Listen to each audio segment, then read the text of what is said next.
Now अब सही है क्या?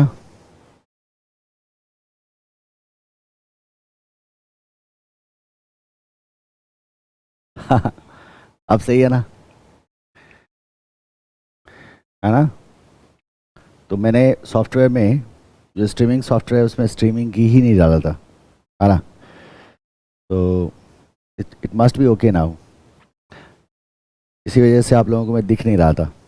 पता है ना, मैं कभी कभी क्या हो जाता हूँ मिस्टर इंडिया, कभी कभी क्या हो जाता हूँ मैं मिस्टर इंडिया, मैं होते हुए भी नहीं दिखता, और कभी कभी नहीं होते हुए भी दिख जाता हूँ। तो आप लोग ध्यान से पढ़ोगे ना, तो एग्जामिनेशन हॉल में मैं नहीं भी रहूँगा तो भी दिख जाऊँगा। आप देखोगे सर, हाँ बिल्कुल दिख जाऊँगा, है ना? Good evening. किस तरह से आपने छुट्टियों का इस्तेमाल किया? किस तरह से आपने छुट्टियों का इस्तेमाल किया? एग्जामिनेशन हॉल में दिखूंगा तो क्या करोगे? सवाल पूछोगे कि सर ये बता दो, या ये कहोगे कि नहीं सर पेपर अच्छा जा रहा है? शांतनु, अरे हाँ हाँ, इट्स ओके। नेवर, देखो मेरे को कभी गेट वेल सून मत बोला करो, मेरे को बड़ा अच्छा नहीं लगता, है ना? गेट वेल सून मत बोला करो। आप लोग ग्रुप में रिप्लाई कर रहे थे तो मेरे को दिल कर रहा था, बोलो यार बस करो, है ना? ऐसा थोड़ी कुछ है problem. So there were concepts what we have covered so far chapter 1 में, और आपके पास अपॉर्चुनिटी था रिवीजन करने का। आपने निश्चित रूप से किया होगा, because tomorrow is our test day. तो कल हम क्लास के साथ साथ क्या करने वाले हैं? टेस्ट करने वाले हैं। तो I hope you are ready for the test. I hope you are ready for the test. I have faith on you, है ना? I trust you guys. मैं आप लोगों पे बहुत भरोसा करता हूँ, और उस भरोसे की बुनियाद पे मैं ये कह सकता हूँ कि you are ready for the test. Okay, आपने डेफिनेटली रिवीजन किया होगा। आज मैं रिवीजन नहीं कराऊंगा, ठीक है? आज हम कुछ अलग चीज़ करने जा रहे हैं, थोड़ा सा टेस्ट चेंज करने जा रहे हैं। And what we are going to do today is the flow chart. हम क्या करने जा रहे हैं? फ्लो चार्ट को करने जा रहे हैं, ठीक है?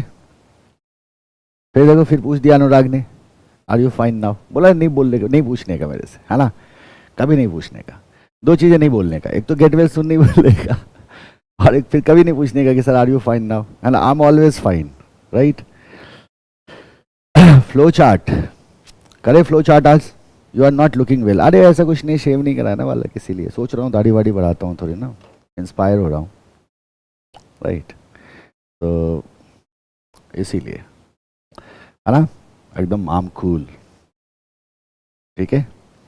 फ्लो चार्ट करते हैं आज, राइट? फ्लो चार्ट की प्रोबेबिलिटी है हमारे अटेम्प्ट में, क्वेश्चन आ सकता है, और अगर क्वेश्चन सॉल्व करने आए तो क्या क्या होगा? तो हमने बीच का एक टॉपिक था, that topic was internal control, pure theory है, लगातार थ्योरी ही पढ़ते आए हैं। तो इस बीच में एक बार फ्लो चार्ट कर लेते हैं। फ्लो चार्ट करने के बाद कंट्रोल कर लेंगे, कंट्रोल करने के बाद रिस्क एंड कंट्रोल कर लेंगे, तो कंटिन्यूटी हमारी डिस्टर्ब नहीं होती है इससे।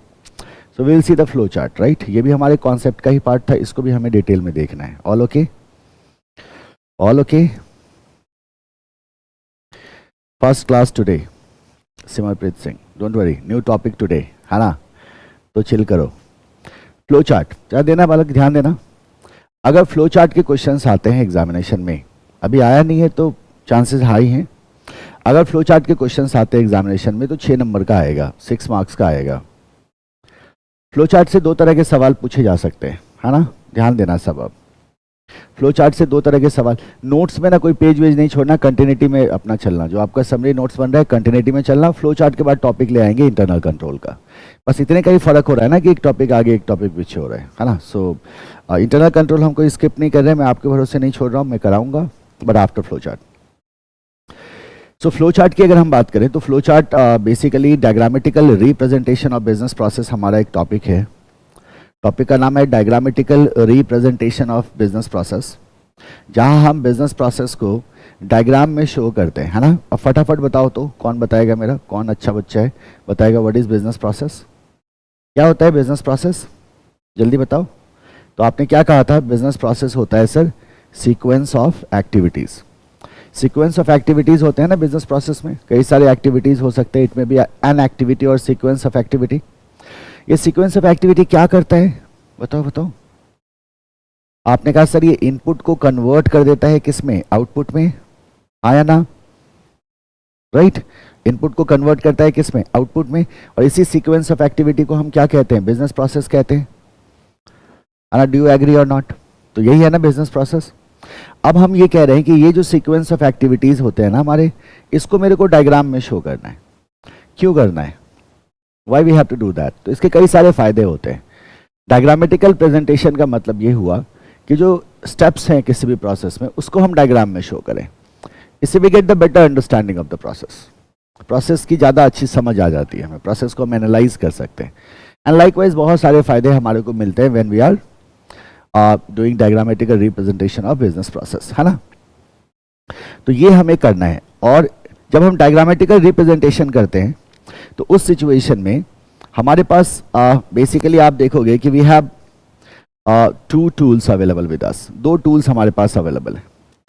ये डायग्रामेटिकल प्रेजेंटेशन करने के लिए 2 टूल हमारे पास अवेलेबल है। One is called as flow chart, एक टूल होता है हमारा flow chart, and the second tool is your data flow diagram. तो क्या क्या हो गया, flow chart and data flow diagram. तो 2 टूल होते हैं हमारे पास, फ्लो चार्ट, एक होता है फ्लो चार्ट और दूसरा होता है डेटा फ्लो डायग्राम। ये 2 टूल होते हैं हमारे पास, flow chart and data flow diagram. अब इसमें से हम इसको देखने जा रहे हैं, किसको, फ्लो चार्ट को। तो फ्लो चार्ट एक टूल है जिसकी मदद से हम अपने प्रोसेस को क्या कर देंगे, डायग्राम्स में शो कर देंगे, डायग्रामेटिकल रिप्रेजेंटेशन कर देंगे। Activities involve in transferring data into information. Okay, activities involve in transferring data into information is called as data processing. Ramesh देखो, ऐसा ना, ऐसी गलती नहीं करते ना, हमारा डेफिनेशन फिर क्या हो जाएगा, कंफ्यूजिंग हो जाएगा। तो converting data into information is called as data processing. Business process is different thing, है ना, data processing is different thing. हम यहाँ किसकी बात कर रहे हैं, हम यहाँ बात कर रहे हैं बिजनेस प्रोसेस की, है ना। तो हम ऐसा कहेंगे, sequence of activity which convert some input into some output. ये अलग बात है कि इन सम केसेस हम इनपुट में, जैसे हमने कहा अकाउंटिंग ट्रांजैक्शन को लिया, आउटपुट में फाइनेंशियल स्टेटमेंट जनरेट किया, सो दैट्स डिफरेंट थिंग, ठीक है। सो पहला टूल है हमारे पास फ्लो चार्ट। और मैं आपसे कह रहा था फ्लो चार्ट में 6 नंबर का क्वेश्चन आपको आएगा, तो हो सकता है कि वो आपको क्या करें, प्रॉब्लम सॉल्व करने के बोले, मतलब ड्रॉ करने के लिए दे दें फ्लो चार्ट को। तो आपने क्वेश्चन दे दिया, उन्होंने क्या कहा, फ्लो चार्ट को ड्रॉ करो। या हो सकता है फ्लो चार्ट से थियरी क्वेश्चन पूछा जाए, डिस्क्रिप्टिव क्वेश्चन पूछा जाए। तो फ्लो चार्ट में कुछ डिस्क्रिप्टिव क्वेश्चंस भी बनते हैं। फ्लो चार्ट का कॉन्सेप्ट है, फ्लो चार्ट का एडवांटेजेस हैं, इसके डिसएडवांटेजेस हैं। लाइकवाइज कुछ डिस्क्रिप्टिव क्वेश्चन आपको फ्लो चार्ट में बनेगा। तो थियरी क्वेश्चन या प्रॉब्लम, 2 तरह से सवाल आपसे पूछे जा सकते हैं। यूजुअली जो वेटेज होगा वो कितने मार्क्स का जाएगा आपको, खास करके जब प्रॉब्लम होगा तो 6 नंबर में आपसे प्रॉब्लम पूछा जाएगा। अब होता क्या है कि अगर हमने प्रॉब्लम को ड्रॉ करना सीख लिया, जो आप जानते होगे, मेजॉरिटी ऑफ बच्चे निश्चित रूप से जानते होंगे, अगर हम प्रॉब्लम को ड्रॉ कर सकते हैं तो theory, majority of theory cover हो जाता है प्रॉब्लम को ही ड्रॉ करने के दौरान। कंपोनेंट वगैरह, है ना, उसके क्या एडवांटेज हैं वो भी आपको समझ में आ जाएगा। डिसएडवांटेजेस भी आप अच्छी तरह से समझ जाओगे जब आप प्रॉब्लम को, जब आप क्वेश्चंस को, जब आप फ्लो चार्ट को क्या कर रहे होते हैं, ड्रॉ कर रहे होते हैं। So let's start with the concept of flow chart, है ना। हम स्टार्ट करते हैं फ्लो चार्ट को, राइट। कितने शब्दों से मिलके बना है, 2 शब्दों से मिलके बना है ना, 2 शब्दों से मिलके बना है। One is the flow, another is the chart. Yes और नो? यस। सो चार्ट का मतलब क्या हुआ, बताओ। चार्ट में किसी चीज को शो करने का मतलब क्या होता है, किस तरह का प्रेजेंटेशन, टेक्सचुअल प्रेजेंटेशन या विजुअल प्रेजेंटेशन। किसी चीज को चार्ट में शो करने का मतलब क्या होता है, तो क्या बोलोगे आप, it means sir visual presentation. Yes और नो? इसका मतलब है चार्ट में शो कर रहे हैं, इसका मतलब हम विजुअल प्रेजेंटेशन की बात कर रहे हैं। अगर हम चार्ट में शो कर रहे हैं तो विजुअल प्रेजेंटेशन की बात कर रहे हैं। इसका मतलब क्या हुआ, विजुअल प्रेजेंटेशन में बात करने का मतलब, इसका मतलब हुआ सर हम डायग्राम में शो कर रहे हैं, तो क्या हो गया, डायग्रामेटिकल प्रेजेंटेशन। तो अगर हम विजुअल रिप्रेजेंटेशन कर रहे हैं या डायग्रामेटिकल रिप्रेजेंटेशन कर रहे हैं तो हम वर्ड यूज कर सकते हैं चार्ट। किसका, फ्लो का। फ्लो ऑफ व्हाट, तो फिर आप यहां कह सकते हैं कि सर फ्लो ऑफ डॉक्यूमेंट हो सकता है, या flow of sequence of steps in a process. तो किसी प्रोसेस के सीक्वेंस ऑफ स्टेप्स को, के फ्लो को जब हम डायग्राम में शो करते हैं, that is called as flow chart. है ना। तो flow chart is nothing but the diagrammatical representation of flow of sequence of steps in a process. तो किसी भी प्रोसेस का जो सीक्वेंस ऑफ स्टेप्स होगा उसको जब डायग्राम में शो कर देते हैं तो उसको हम कहते हैं फ्लो चार्ट। अब जरा नोटिस करो, इसका मतलब whenever they will ask me to draw a flow chart, they will be asking to draw a sequence of steps in diagram. क्या करेगा वो मेरे को, क्या बोलेगा एग्जाम में, सीक्वेंस ऑफ स्टेप को किस में दिखाओ, डायग्राम में दिखाओ. सीक्वेंस ऑफ स्टेप को डायग्राम में दिखाने को बोलेगा. यानी कि मान लो अगर मैं कहता हूं कि मेरे पास स्टेप 1 है, स्टेप 2 है, स्टेप 3 है, तो स्टेप 1, स्टेप 2, स्टेप 3 को मेरे को क्या करना होगा, डायग्राम्स में दिखाना होगा कुछ इस तरह से. अगर हमने डायग्राम में शो कर दिया तो वो क्या बन गया, फ्लो चार्ट बन गया. अब सीक्वेंस ऑफ स्टेप क्या करता है, क्योंकि यही सीक्वेंस ऑफ स्टेप्स मेरा क्या है, प्रोसेस है. This is my process. तभी आप कहते हैं ना कि diagrammatical representation of flow of sequence of steps in a process. किसी प्रोसेस के स्टेप्स को डायग्राम में शो करना is called as flow chart. So this is my process. और हम जानते हैं व्हाट इज प्रोसेस. तो आप बोलोगे प्रोसेस वो होता है विच टेक्स सम इनपुट. कुछ इनपुट दिया और उसने हमारे को क्या कर दिया, आउटपुट प्रोड्यूस करके दे दिया, है ना. अब जरा गौर करो कि whenever they will ask a question in flow chart, तो वो आपसे क्या पूछेंगे, वो आपसे ये वाला पोर्शन पूछेंगे, क्योंकि ये बेसिकली लॉजिक है. ये बेसिकली क्या है, लॉजिक है. In any question you will find that the input and the output are given. तो जो येलो है ना, दीज विल बी गिवन, ये गिवन होगा. और ये जो कलर है ना आपका, जो भी कलर है, ये आपको क्या करना होगा, यू हैव टू थिंक, ये आपको सोचना होगा. और ये वाला जो पोर्शन है ना, इस कलर में जो मैंने इस पोर्शन को रखा, दिस इज बेसिकली लॉजिक. यही है लॉजिक. जिस लॉजिक के तहत आप इनपुट को कन्वर्ट करोगे किस में, आउटपुट में. So any question you will find that input is given and the output is given, और they will ask you to convert input into output. वो आपको बोलेंगे इनपुट को आउटपुट में कन्वर्ट करो. इसका मतलब you will have to think about this one and this won't be given. ये गिवन नहीं होगा. तो डायग्राम बनाना is not a difficult task. हमेशा याद रखना, what is important here is to build the logic, कि मैं इनपुट को आउटपुट में कैसे कन्वर्ट करूं. और बाकी डब्बों की चिंता मत करना. आप कौन सा एरो किधर जा रहा है, दाएं जा रहा है, बाएं जा रहा है, ऊपर जा रहा है, नीचे जा रहा है, कोई फर्क नहीं पड़ता इससे. सबसे इंपॉर्टेंट है कि whether we are able to create the logic और not, that how we are going to convert input to output. तो हमारा फोकस 100% किस पे होना चाहिए, लॉजिक पे. नाउ इट इज सेड कि भाई लॉजिक के लिए ना थोड़ा बहुत प्रैक्टिस करना पड़ता है, तभी जाके क्या होता है, लॉजिक डेवलप होता है. तो इसके लिए थोड़ा बहुत प्रैक्टिस आपको भी करना होगा. एक बात तो क्लियर होगी, ये बात कि कुछ नहीं है, प्रोसेस का डायग्रामेटिकल रिप्रेजेंटेशन है. ठीक है.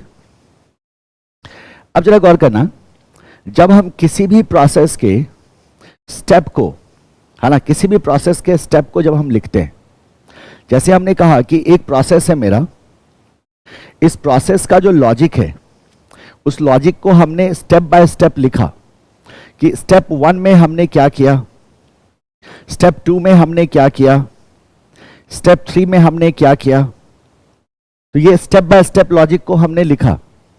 जब हम किसी भी प्रोसेस के लॉजिक को स्टेप बाय स्टेप लिखते हैं तो इसको कहा जाता है algorithm. This is called as algorithm. तो क्या हो गया एल्गोरिदम का मतलब, तो आप कहते हैं सर ये हो गया step by step description of logic of a program. किसी प्रोग्राम के लॉजिक को स्टेप बाय स्टेप डिस्क्राइब करना is called as algorithm. Step by step description of logic of a program. Now tell me one thing, when you are describing logic of a program step by step, then you are referring to this, yes or no? आप बोलते हो sir दो एक ही बात है. अगर आप step by step logic of a program की बात कर रहे हो तो those are nothing but the sequence of steps in a process. तो एक डेफिनेशन हमारा ये भी बनता है कि जब इस एल्गोरिदम को हम क्या करते हैं, डायग्राम में शो करते हैं, तो ये हो जाएगा diagrammatical representation of algorithm. Diagrammatical representation of algorithm.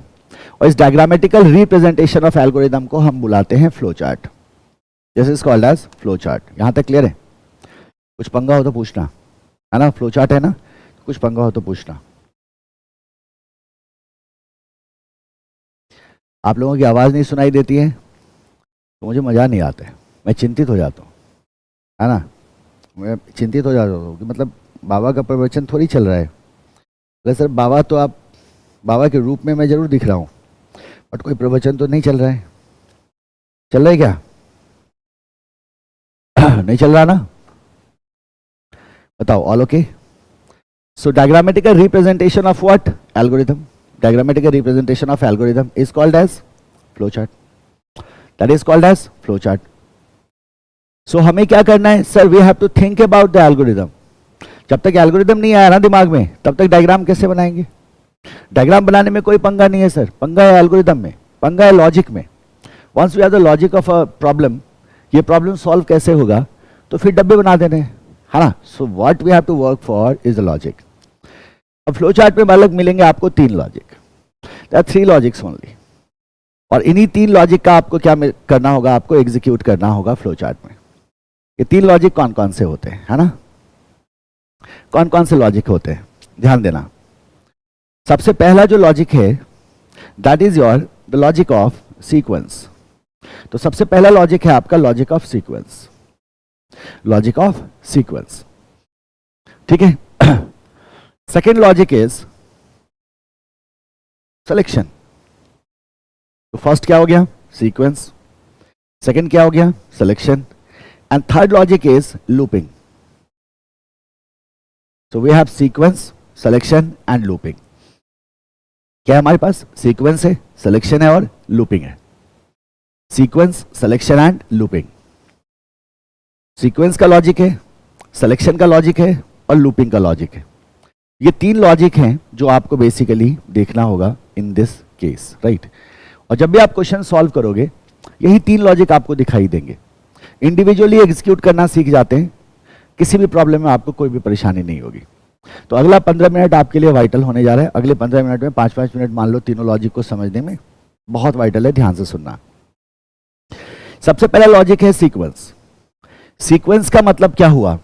तो हम अपनी भाषा में क्या कहेंगे कि क्या पहले, स्पेलिंग गलत हो तो इग्नोर करना, क्या पहले क्या बाद में, क्या पहले क्या बाद में.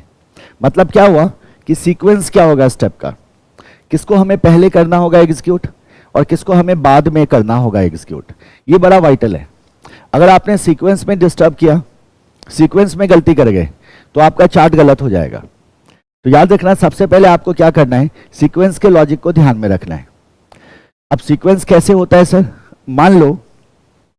मान लो मैं आपसे पूछूं, अब एज्यूम करो कि आपको क्या करना है, आपको किसी आइटम का प्राइस गिवन है, ठीक है? आपको किसी आइटम का डिस्काउंट गिवन है, ठीक है? और आपको गिवन है कि एडिशनल डिस्काउंट दिया जाता है, एडिशनल डिस्काउंट दिया जाता है ग्रॉस प्राइस पे, एडिशनल डिस्काउंट दिया जाता है ग्रॉस प्राइस पे. और आपसे पूछा है कि नेट प्राइस बताओ, ये आपसे पूछा गया कि नेट प्राइस बताओ. तो क्या ऐसा हो सकता है कि हम पहले एडिशनल डिस्काउंट को कैलकुलेट कर लें? बताइए. अब हमारे को ये चीजें कैलकुलेट करनी है. So we have what? We have price, we have discount, we have additional discount and we have to find out net price. So this is our fourth thing. ये मेरा आउटपुट जाएगा. क्या है आउटपुट मेरा? Net price.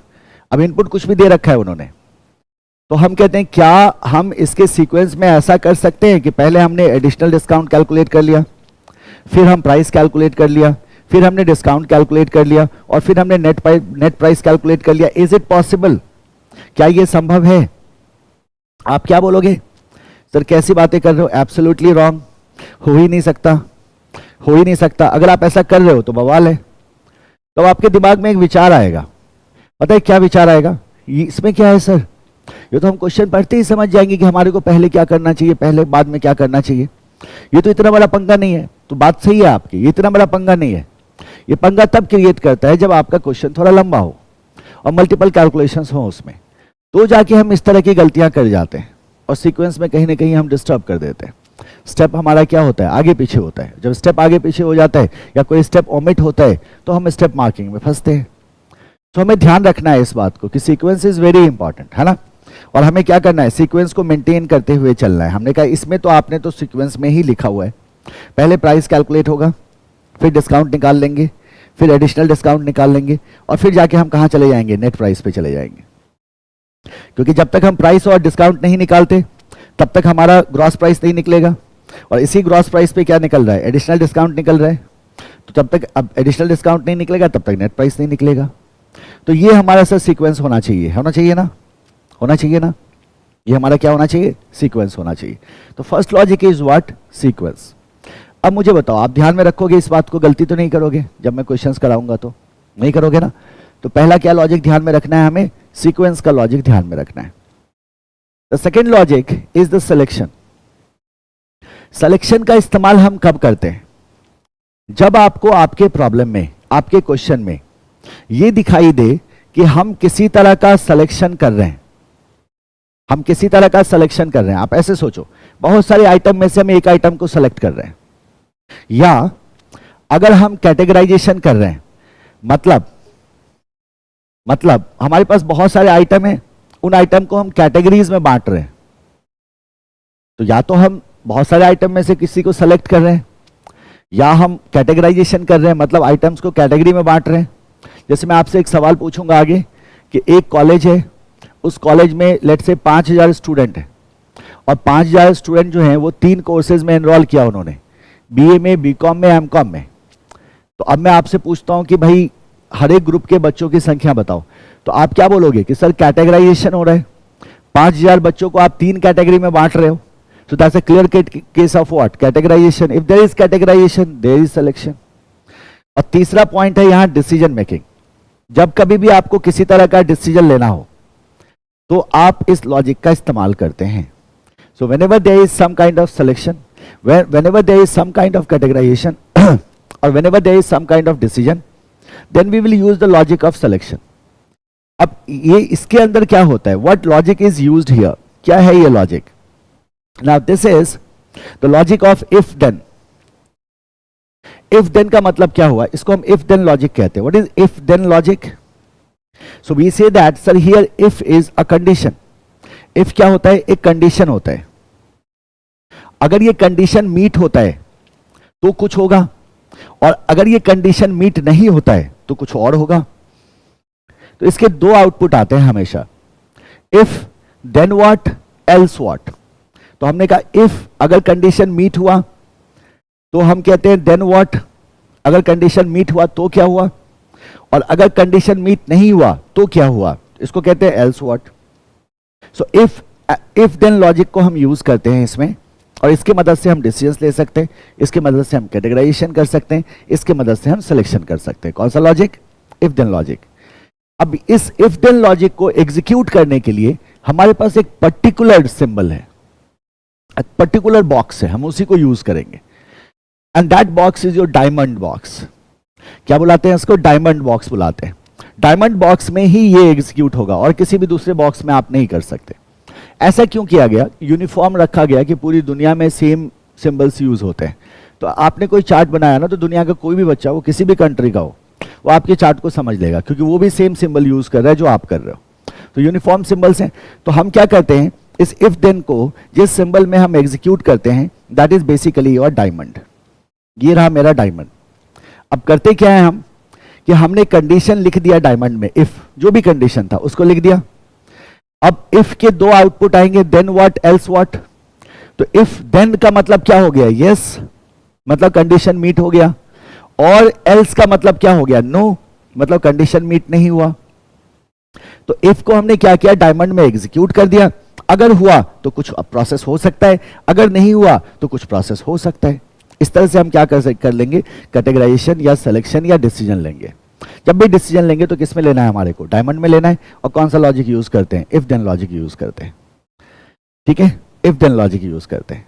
अब जरा सोचो आप, अगर मान लो इस तरह से दिया हुआ है आपको एक क्वेश्चन दिया हुआ है, if student is of CA inter group 2, ठीक है, 20% discount will be given, discount will be given, otherwise no discount. अब जरा सोचो इसका क्या मतलब हुआ, ये आपके क्वेश्चन में है एक क्वेश्चन, ठीक है। इसको आप कैसे इंटरप्रेट करोगे, आप बोलोगे अगर स्टूडेंट सीए इंटर ग्रुप में है, ग्रुप 2 में है, तब तो उसको 20% का डिस्काउंट मिल रहा है, कंडीशन लगा हुआ है। और अगर ऐसा नहीं है तो फिर उसको कोई डिस्काउंट नहीं है। कहने का मतलब जो बोथ ग्रुप वाला है उसको भी कोई डिस्काउंट नहीं है, जो फर्स्ट ग्रुप वाला स्टूडेंट है उसको भी कोई डिस्काउंट नहीं है। डिस्काउंट सिर्फ उसी को है जो सीए इंटर ग्रुप 2 में है। अब सीए के अदर लेवल पे जो बच्चे हैं उसको भी कोई डिस्काउंट नहीं है, फाउंडेशन पे भी डिस्काउंट नहीं है, इंटर पे भी डिस्काउंट नहीं है, सिर्फ इसी पे डिस्काउंट मिलेगा। तो ये मेरा कंडीशन बन गया। हमने क्या लगाया, एक डायमंड लगाया, और डायमंड में हमने पूछा if student is equal to CA inter group 2। क्या स्टूडेंट सीए इंटर ग्रुप 2 का है? बताओ कितने रिप्लाई हो सकते हैं? 2 रिप्लाई हो सकते हैं कि हाँ है या नहीं है। अब हाँ है या नहीं है ये इस बात पे डिपेंड करेगा कि इनपुट क्या था। अगर है तो यस की तरफ जाएंगे, अगर नहीं है तो नो की तरफ जाएंगे। मतलब मजेदार बात क्या है? मजेदार बात यह है कि इन दोनों ब्रांचेज में से यस और नो, इन दोनों ब्रांचेज में से एक बार में एक ही ब्रांच एग्जीक्यूट होगा, क्योंकि एक बार में आप एक ही इनपुट को रन करते हैं। तो एक साथ दोनों ब्रांचेस कभी एग्जीक्यूट नहीं होंगे। एक बार में हमेशा क्या होगा, एक ही ब्रांच एग्जीक्यूट होगा, या तो यस वाला एग्जीक्यूट होगा या तो नो वाला एग्जीक्यूट होगा। तो अगर यस होता है, अगर यस होता है तो आप क्या कहते हैं, discount rate is equal to 20%, 0.20। और अगर नो होता है तो हम कहते हैं अदरवाइज नो डिस्काउंट कह रहे हैं तो हम बोलेंगे discount rate is equal to 0। तो यहां हम कोई डिस्काउंट नहीं देते उसको, हालांकि कोई डिस्काउंट हम यहां नहीं देंगे। अगर है तो हम उसको 20% का डिस्काउंट दे रहे हैं। सो इस तरह से हमने क्या किया, इसको एग्जीक्यूट कर दिया। This is what for you use your diamond. इस पर्पज से आप क्या करते हैं, डायमंड का इस्तेमाल करते हैं। ठीक है, डन, बात क्लियर है? ये एकमात्र ऐसा सिंबल होगा जिसके 2 एग्जिट होंगे, इसके अलावा किसी पे भी हम 2 एग्जिट नहीं दिखाते। ये एग्जिट है ना मेरा, ये एग्जिट है और ये एंट्री है। तो डायमंड सिर्फ ऐसा होगा जिसपे 2 एग्जिट होते हैं हमारे पास, यस और नो का। इसके अलावा किसी में भी हम 2 एग्जिट नहीं दिखाते, सब में सिंगल एंट्री और सिंगल एग्जिट आपको देखने को मिलेगा। अब आते हैं किस पे, the third logic, looping. The third logic, looping. Okay, loop करने का मतलब क्या होता है, लूप का मतलब क्या होता है, लूप का मतलब क्या होता है ना, पहले इसकी बात करते हैं। What is loop? लूप का मतलब हुआ कुछ इस तरह का स्ट्रक्चर, इसी को लूप कहोगे ना आप, है ना, जो क्या होता रहे, रिपीट होता रहे, इसी को लूप कहते हैं हम। सो लूप का मतलब यहां बेसिकली ये है कि अगर कोई ऐसा टास्क है जिस टास्क को हमें बार बार रिपीट करना है, रिपीटेड टास्क है, अगर रिपीटेड टास्क है जिसको हमें बार बार क्या करना है, रिपीट करना है। जैसे मैंने कहा आपको कि टू कैलकुलेट सैलरी, मैंने कहा आपको कि आपको सैलरी कैलकुलेट करना है, तो आपने क्या किया, सैलरी कैलकुलेट करने का एक प्रोसेस बनाया। आपने एक प्रोसेस बनाया सैलरी कैलकुलेट करने का अपनी कंपनी में। अब मैं कह रहा हूं कि मेरे पास 1000 एम्प्लॉय हैं, तो आपको 1000 एम्प्लॉय की सैलरी को कैलकुलेट करना है। अब मुझे एक बात बताओ, तो क्या आप हर एक एम्प्लॉय के लिए अलग अलग प्रोसेस बनाओगे? क्या बोलोगे सर, कैसी बातें कर रहे हो, क्यों बनाएंगे हम? प्रोसेस तो सेम होने जा रहा है हर एक एम्प्लॉय के लिए। अब सबका सैलरी कैलकुलेशन अलग अलग थोड़ी होता है, प्रोसेस तो सेम होगा। सबकी सैलरी में फर्क आए वो हो सकता है, वो हो सकता है, लेकिन प्रोसेस तो सेम होगा सैलरी कैलकुलेशन का सबके केस में। सो सेम प्रोसेस होगा, तो हम कहेंगे नहीं सर, हम 1000 अलग अलग प्रोसेस नहीं बनाएंगे, हम सेम प्रोसेस को क्या कर देंगे, रिपीट कर देंगे। कितनी बार? 1000 टाइम्स। 1000 टाइम्स हमने क्या किया, इसको रिपीट कर दिया। 1000 बार हमने इसको रिपीट कर दिया। अगर हमने 1000 बार इसको रिपीट कर दिया तो उस कंडीशन में हम आसानी से क्या कर पाएंगे, 1000 एम्प्लॉइज के सैलरी को कैलकुलेट कर लेंगे। दूसरा सोचो, अभी हमने एक एग्जांपल लिया था कि हमने कहा था कि 5000 स्टूडेंट हैं, 5000 स्टूडेंट हैं। 5000 स्टूडेंट को हमने 2 ग्रुप में बांटा, मान लो 2 ग्रुप में बांटा, एक है बीकॉम और एक है एमकॉम, एक है बीकॉम और एक है एमकॉम। अब मैं आपसे पूछता हूं कि बीकॉम में कितने बच्चे गए, एमकॉम में कितने बच्चे गए, तो आप क्या बोलोगे? सर इसमें भी एक प्रोसेस बार बार रिपीट होगा कि हमने पहले स्टूडेंट को बुलाया और पहले स्टूडेंट से पूछा कि भाई साहब क्या आप बीकॉम में हो, तो ये जवाब देता, अगर ये जवाब देता है हां, यस, तो इसका मतलब ये बीकॉम में गया, और ये जवाब देता है नो, इसका मतलब ये एमकॉम में गया, क्योंकि दो ही कोर्स है कॉलेज में, बीकॉम है या एमकॉम है। तो ये 5000 में से पहले स्टूडेंट को हमने बुलाया था, फर्स्ट स्टूडेंट को बुलाया था, और फर्स्ट स्टूडेंट से पूछा कि क्या आप बीकॉम में हो। अगर वो हाँ कहता है तो बीकॉम में चला गया, अगर वो नो कहता है तो एमकॉम में चला गया। लेकिन ये तो हमने फर्स्ट स्टूडेंट से पूछा ना। आप क्या बोलोगे, सर सेम प्रोसेस को, इस सेम सवाल को आपको 5000 टाइम्स पूछना होगा। बोलो यस और नो, पहले मेरे को बताओ ये क्लियर है या नहीं। क्या सेम प्रोसेस को मेरे को कितनी बार पूछना होगा, सेम क्वेश्चन मेरे को कितनी बार पूछना होगा, 5000 टाइम्स। ये तो पहले ही स्टूडेंट से पूछा, ऐसे ऐसे मेरे को 5000 बच्चों से पूछना पड़ेगा। तो 5000 बच्चों से जब मुझे पूछना पड़ेगा तो ऐसे ऐसे 5000 डायमंड बनाऊंगा मैं, या एक ही डायमंड को 5000 बार चलाऊंगा। आप ही बता दो मेरे को, आप क्या बोलोगे, सर एक ही डायमंड को 5000 टाइम्स रिपीट कर दो ना। जब आपने एक ही डायमंड को 5000 टाइम रिपीट किया तो every time the new data will come, और every time you will asking a new student कि भाई तुम किस कोर्स में हो। तो आपको 5000 अलग अलग डायमंड थोड़ी बनाना है, आपको क्या करना है, इस डायमंड को रिपीट कर देना है। हाउ मेनी टाइम्स, हमने कहा सर इस डायमंड को क्या करो, रिपीट कर दो, रिपीट डायमंड फॉर 5000 टाइम्स। 5000 बार आप इस डायमंड को रिपीट कर दो, 5000 बार में आपको जवाब मिल जाएगा। आपके बच्चे दो पार्ट में बट जाएंगे, आधे चले जाएंगे बीकॉम में, आधा कहना सही नहीं होगा, जो बीकॉम वाला है बीकॉम में, एमकॉम वाला है एमकॉम में, दो पार्ट में आप बांट दोगे बच्चों को। बस आपको क्या करना है, इस डायमंड को रिपीट करना होगा 5000 टाइम्स।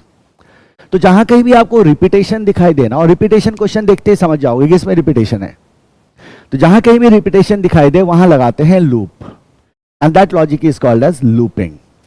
बात आई समझ में। तो हमारे पास क्या आ जाता है, 3 लॉजिक होते हैं। लूपिंग को हम इसका प्रैक्टिकल एग्जांपल करेंगे तो वहां आपको लूप लगाना मैं सिखाऊंगा। बाकी अभी फिलहाल लॉजिक पे ध्यान दो। कितने लॉजिक हो गए, सीक्वेंस, सिलेक्शन एंड लूप, है ना। क्वेश्चन जब कॉम्प्लिकेट होता है तो आपको तीनों लॉजिक एक साथ आ जाएंगे, सीक्वेंस, सिलेक्शन प्लस लूपिंग, तीनों लॉजिक एक ही क्वेश्चन में रहेगा, है ना। क्वेश्चन जब सिंपल होता है, या ऐसा देखोगे आप कि सीक्वेंस और सिलेक्शन का आपको कॉम्बिनेशन से क्वेश्चन बना दे, तीनों हो सकता है, या किसी दो के कॉम्बिनेशन से आपको क्वेश्चन बना के दे दे। सिर्फ सीक्वेंस पे वो आपसे क्वेश्चन नहीं पूछेंगे, because that will be quite easy. वो क्या हो जाएगा, बहुत आसान हो जाएगा। तो चलो फंडामेंटल से स्टार्ट करते हैं, एकदम बिल्कुल फंडामेंटल क्वेश्चन से स्टार्ट करते हैं। धीरे धीरे क्वेश्चन का लेवल में बढ़ाता जाऊंगा, फटाफट आप क्या करोगे, सॉल्व करोगे। ठीक है, मैं आपको थोड़ा सा हेड स्टार्ट दूंगा 2 से 3-4 सेकंड का, और 4 सेकंड के बाद मैं खुद सॉल्व करूंगा उसको। आपको अपने आंसर को मेरे आंसर के साथ मैच करना है, और आपको लिख के भेजना है मेरे को, वेदर यू आर करेक्ट और इनकरेक्ट, है ना। तो C for correct, I for incorrect, right, ताकि मेरे को पता चले कौन कौन सा बच्चे का फ्लो चार्ट तैयार है। मैं बहुत ही बेसिक क्वेश्चंस कराऊंगा शुरू में, धीरे धीरे क्वेश्चंस के लेवल क्या होंगे, बढ़ते जाएंगे। तो मैं कुछ क्वेश्चंस कराऊंगा पहले आपको सीक्वेंस का। इसमें हम सिर्फ क्या रखने जा रहे हैं, सिर्फ सीक्वेंस की बात करेंगे, दैट्स इट। तो क्या हुआ आपको कहा जा रहा है ड्रॉ अ फ्लो चार्ट, एक फ्लो चार्ट ड्रॉ करो टू कैलकुलेट।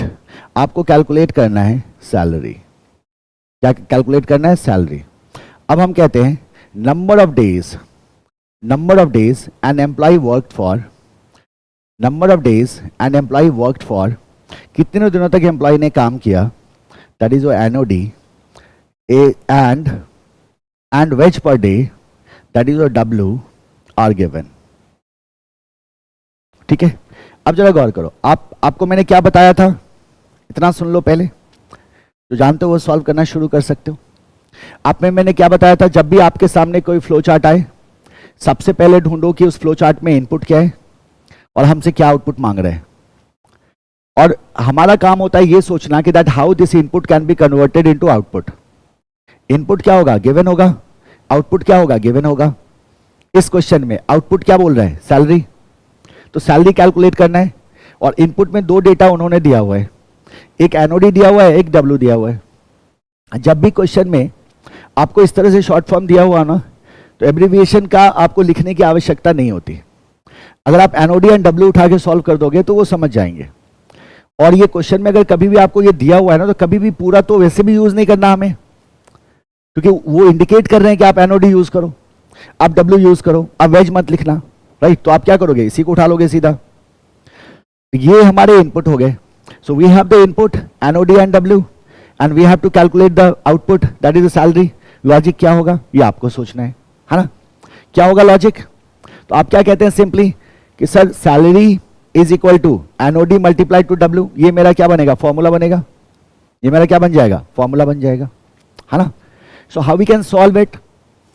फ्लो चार्ट हमेशा स्टार्ट होता है स्टार्ट से, that's the very first step. Algorithm में डिटेल में मैंने आपको नहीं बताया, कोई बात नहीं, यहीं से सीख जाएंगे। तो जो सबसे पहला स्टेप होता है हमेशा वो स्टार्ट ही होता है, तो आपको स्टार्ट ही करना है। हमारे गुरुदेव कहते थे कॉलेज में, अरे गधों स्टार्ट तो लिख लो। कभी कभी हम क्वेश्चन देख के घबरा जाते थे, इतने लंबे क्वेश्चन होते थे, हम बैठे रहते थे शांति से, सर बनाएंगे तो कॉपी कर लेंगे। तो हमारे गुरुदेव कहते थे अरे गधों स्टार्ट तो लिख लो, मतलब भाई कुछ लिखो ना लिखो स्टार्ट तो होगा। एक बच्चा एक क्लास में मेरे से पूछता है कि सर स्टार्ट लिखने का स्टेप मार्किंग मिलेगा क्या? तो ये गलत फहमी मत पालना, बट स्टार्ट तो होगा ही, यहीं से आपका प्रोसेस शुरू होता है। क्या क्या हमने स्टार्ट किया? स्टार्ट करने के बाद we have to take input. अब पहले इनपुट होगा, फिर प्रोसेस होगा, फिर आउटपुट होगा, ऑब्वियस है। कॉन्सेप्ट ऑफ सीक्वेंस यही कहते हैं। इनपुट के लिए हम क्या करते हैं? पैरेललोग्राम का इस्तेमाल कर लेते हैं। अभी के बाद आप इनपुट के लिए क्या यूज करोगे? पैरेललोग्राम का यूज करोगे, और जो भी इनपुट गिवन है क्वेश्चन में वो हम वहां लिख देते हैं। NOD and W are the input which are given, ठीक है? तो पैरेललोग्राम, ये कौन सा सिंबल है मेरा?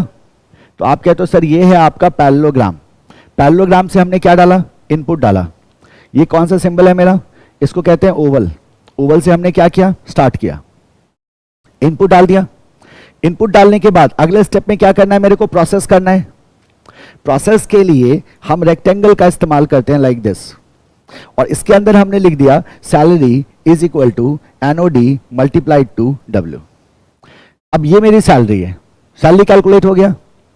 अब सैलरी जब कैलकुलेट हो गया तो ये सैलरी किधर को जाना चाहिए? आउटपुट में जाना चाहिए। तो अगले स्टेप पे चले जाते हैं, और अगले स्टेप में क्या आ जाएगा? मेरा आउटपुट आ जाएगा। आउटपुट को शो करने के लिए हम क्या करते हैं? प्रिंट कमांड होता है हमारे पास, एक सिंपल सा रेक्टेंगल यूज करते हैं, और नीचे का लाइन स्ट्रेट लाइन ना रख के वेव बना देते हैं। यहां हमने क्या किया? Print salary. सैलरी प्रिंट हो गया। सैलरी प्रिंट होने के बाद हमें अपने चार्ट को सीधा क्या कर देना है? स्टॉप कर देना है। तो हमने इसको क्या कर दिया? स्टॉप कर दिया, right? So this is our solution. अब जरा गौर करो, ओवल से हमने स्टार्ट किया था, ओवल से ही हमने स्टॉप किया, तो ओवल का इस्तेमाल हम स्टार्ट और स्टॉप दोनों के लिए करेंगे। पैरेललोग्राम से इनपुट डाल दिया, रेक्टेंगल में हमने क्या किया? प्रोसेस किया। रेक्टेंगल में हमने क्या किया? प्रोसेस किया। और ये जो है ये है rectangle with wave like structure, with wave like structure. अब ये वेव आप कैसा भी बना दो, कोई फर्क नहीं पड़ता। ये रेक्टेंगल बनाया मैंने, आप ऐसे ऐसे वेव बना दो, बट आपको स्ट्रेट लाइन नहीं रखना है, बस ये बात का ध्यान रखना है। Rectangle with wave like structure, इसी से हम करते हैं print, and that is basically our output. Output के और भी सिंबल होते हैं, अभी फिलहाल इसको ध्यान में रखना है। और ये मेरा क्या हो गया? स्टॉप हो गया। तो यहां शुरू हुआ, यहां खत्म हो गया। So what is flow chart? तो आप कहते हैं journey from start to stop. What is flow chart? आप कहते हैं journey from input to output. तो इनपुट से आउटपुट तक के जर्नी को बेसिकली हम क्या कहते हैं? फ्लो चार्ट कहते हैं। हमने क्या किया? इनपुट से कन्वर्ट कर दिया किस में? आउटपुट में। इसी को हम क्या कहते हैं? फ्लो चार्ट कहते हैं। So this is it. एक बार गौर से देख लो सारे सिंबल्स को। स्टार्ट करेंगे ओवल से, पैरेललोग्राम से इनपुट डालेंगे, रेक्टेंगल से प्रोसेस करेंगे, और rectangle with wave like structure से प्रिंट कर देंगे, और स्टॉप हमारे पास ओवल से क्या कर देंगे? स्टॉप कर देंगे। This is your flow chart. बड़ा सिंपल था ये, ठीक है? आगे बढ़ते हैं। अब जरा गौर करना, question number 2, draw a flow chart to calculate salary या कैलकुलेट नेट पे। आपको क्या करना है? नेट पे कैलकुलेट करना है, कितना पेमेंट जाएगा स्टाफ को। NOD and W are given, 5% bonus is given to employee, ठीक है? 5% bonus is given to employee। तो एनओडी एंड डब्ल्यू गिवन है, और 5% बोनस जा रहा है एम्प्लॉय को। आपको क्या करना है? नेट पे निकालना है। 5% बोनस ऐसे कर देना, ऑन बेसिक पे। 5% bonus on basic pay is given to employee and you have to find the net pay। तो बताओ आउटपुट क्या है? नेट पे। इनपुट क्या है? NOD and W. NOD and W को कन्वर्ट करना है नेट पे में, बीच में एक अरंगा लगा दिया इन्होंने, एनओडी एंड डब्ल्यू को कन्वर्ट करना है हमारे को किस में, नेट पे में। एनओडी एंड डब्ल्यू को नेट पे में कैलकुलेट करना है, बीच में इन्होंने क्या करा, बोनस डाल दिया। बोनस किस पे जा रहा है, बेसिक पे पे। बोनस किस पे जा रहा है, बेसिक पे पे। इसका मतलब मेरा नेट पे का फॉर्मूला क्या बनेगा, आप बोलोगे ना सर ये बनेगा आपका बेसिक पे प्लस बोनस, बेसिक पे प्लस बोनस। बोनस कैसे कैलकुलेट हो रहा है, तो बेसिक पे का 0.05, ये मेरा क्या बनेगा, बोनस बनेगा। और बेसिक पे में बोनस को ऐड कर दिया तो मेरा क्या बन जाएगा, नेट पेबल बन जाएगा। अब सवाल आता है बीपी कहां से आएगा, तो आप कहते हैं सर एनओडी एंड डब्ल्यू से आएगा। एनओडी एंड डब्ल्यू को जब हम मल्टीप्लाई करेंगे तो हमारे को क्या मिल जाएगा, बीपी मिल जाएगा।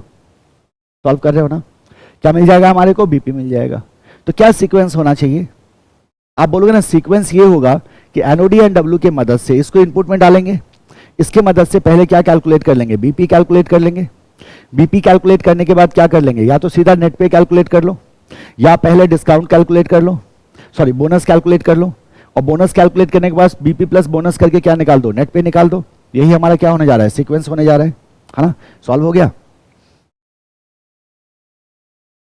स्टार्ट कहां से करेंगे, तो हमने कहा सर ओवल से। स्टार्ट कहां से किया, ओवल से कर दिया।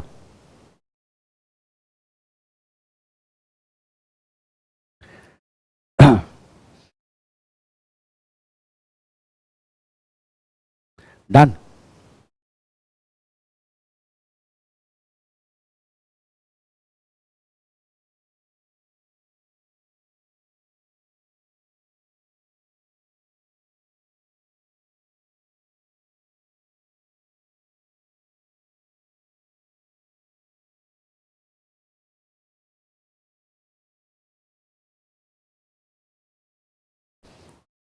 Done.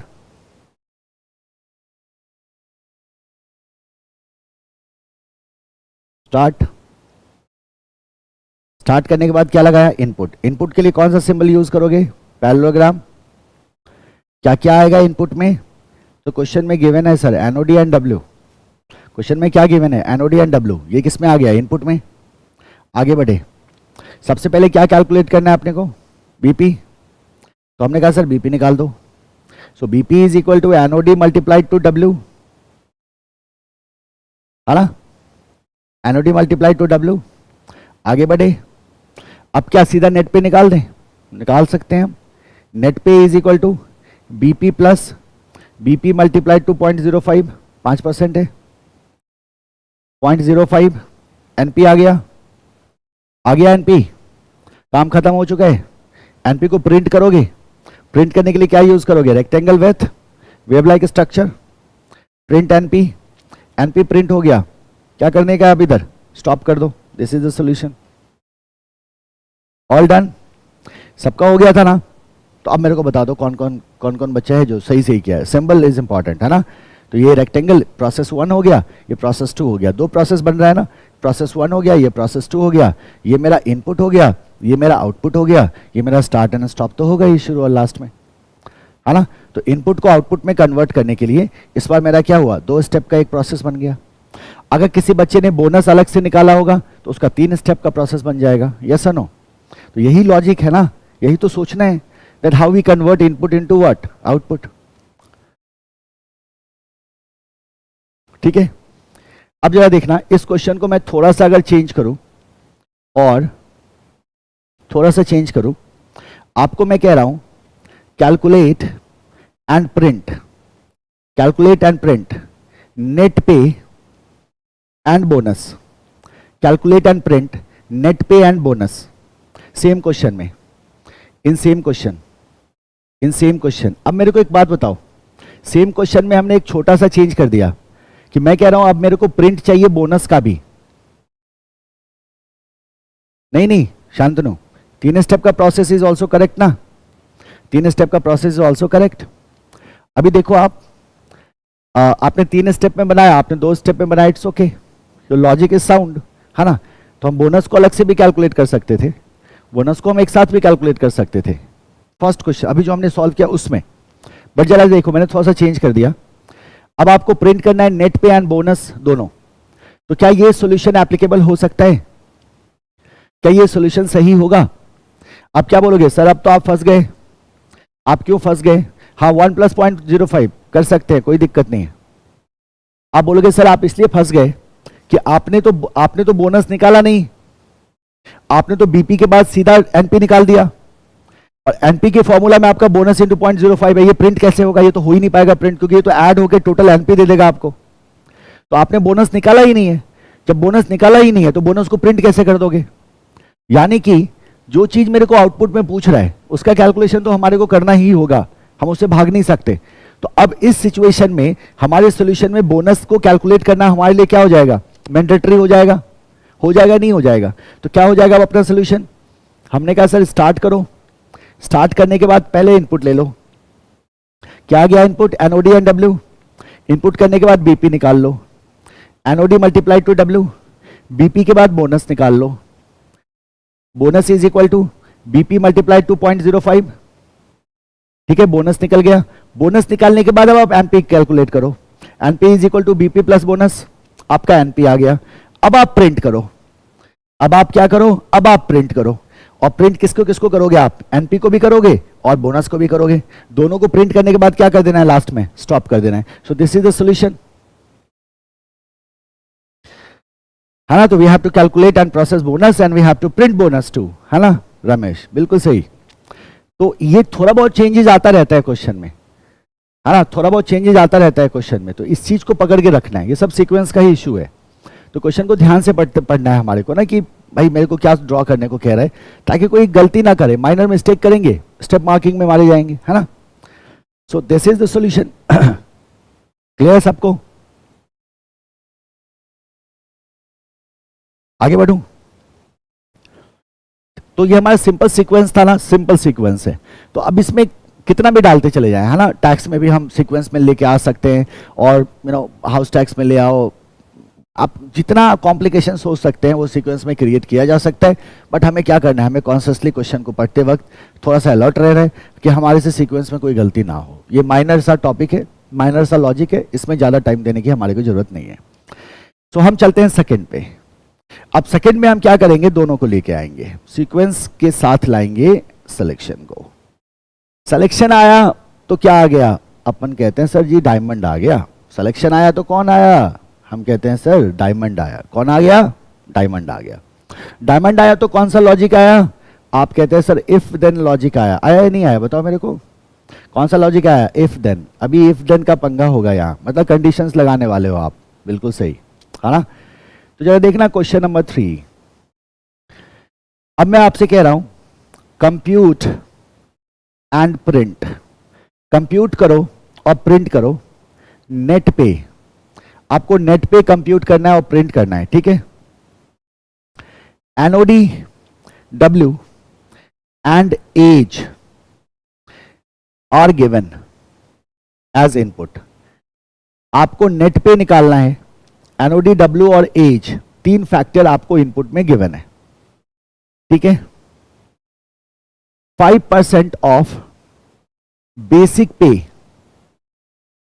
Is given as bonus.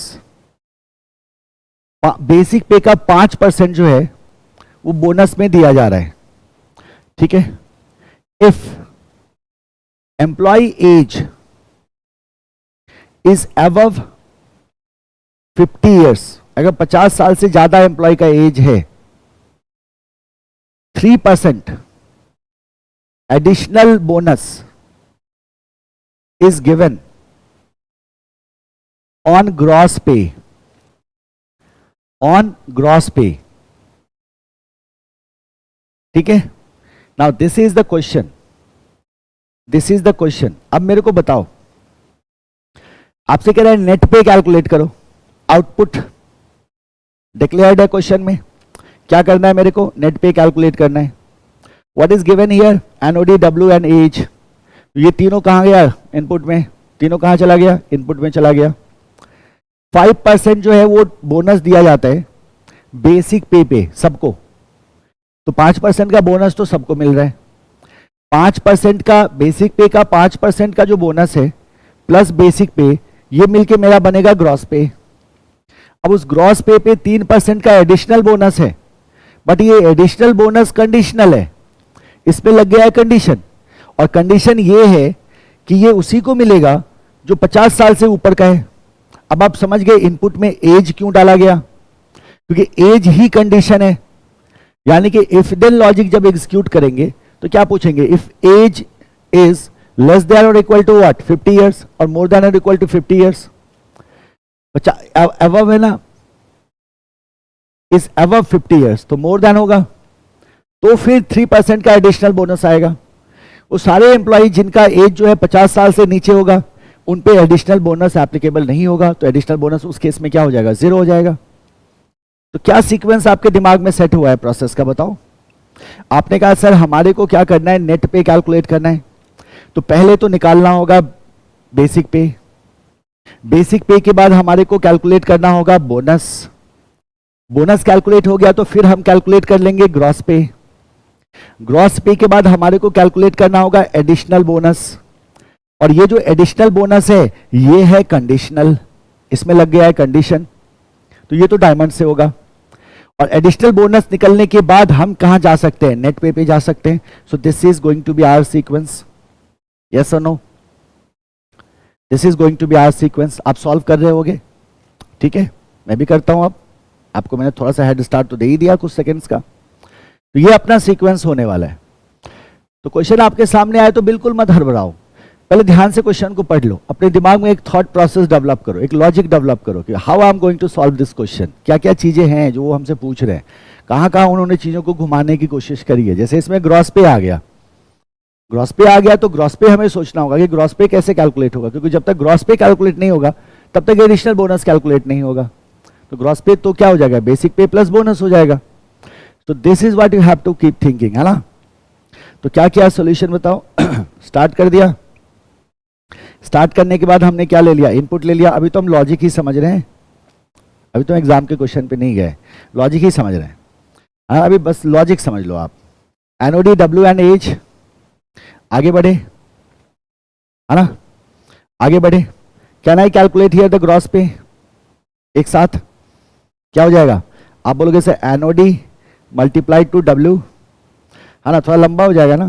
पहले बीपी निकालते हैं, पहले बेसिक पे निकाल देते हैं, NOD multiplied to W, BP निकल गया। अब ग्रॉस पे निकाल देते हैं, बोनस नहीं कैलकुलेट करते हैं, आउटपुट पे मांग रहा है क्या, नहीं ना। तो हमने क्या क्या दिया, gross pay is equal to BP plus BP का कितना परसेंट, 0.05, 5% था, ये आ गया ग्रॉस पे। अब ग्रॉस पे 3% का एडिशनल बोनस है बट कंडीशनल है, यानी कि आगे बढ़े और कंडीशन लगाने के लिए क्या लेके आएंगे, डायमंड। डायमंड में कंडीशन लगाया, if age is more than 50, अगर 50 साल से ऊपर उम्र है तो ये यस होगा, और जब ये यस होगा तो आएगा additional bonus, ADL B is equal to कितना परसेंट है, 3%, 0.03।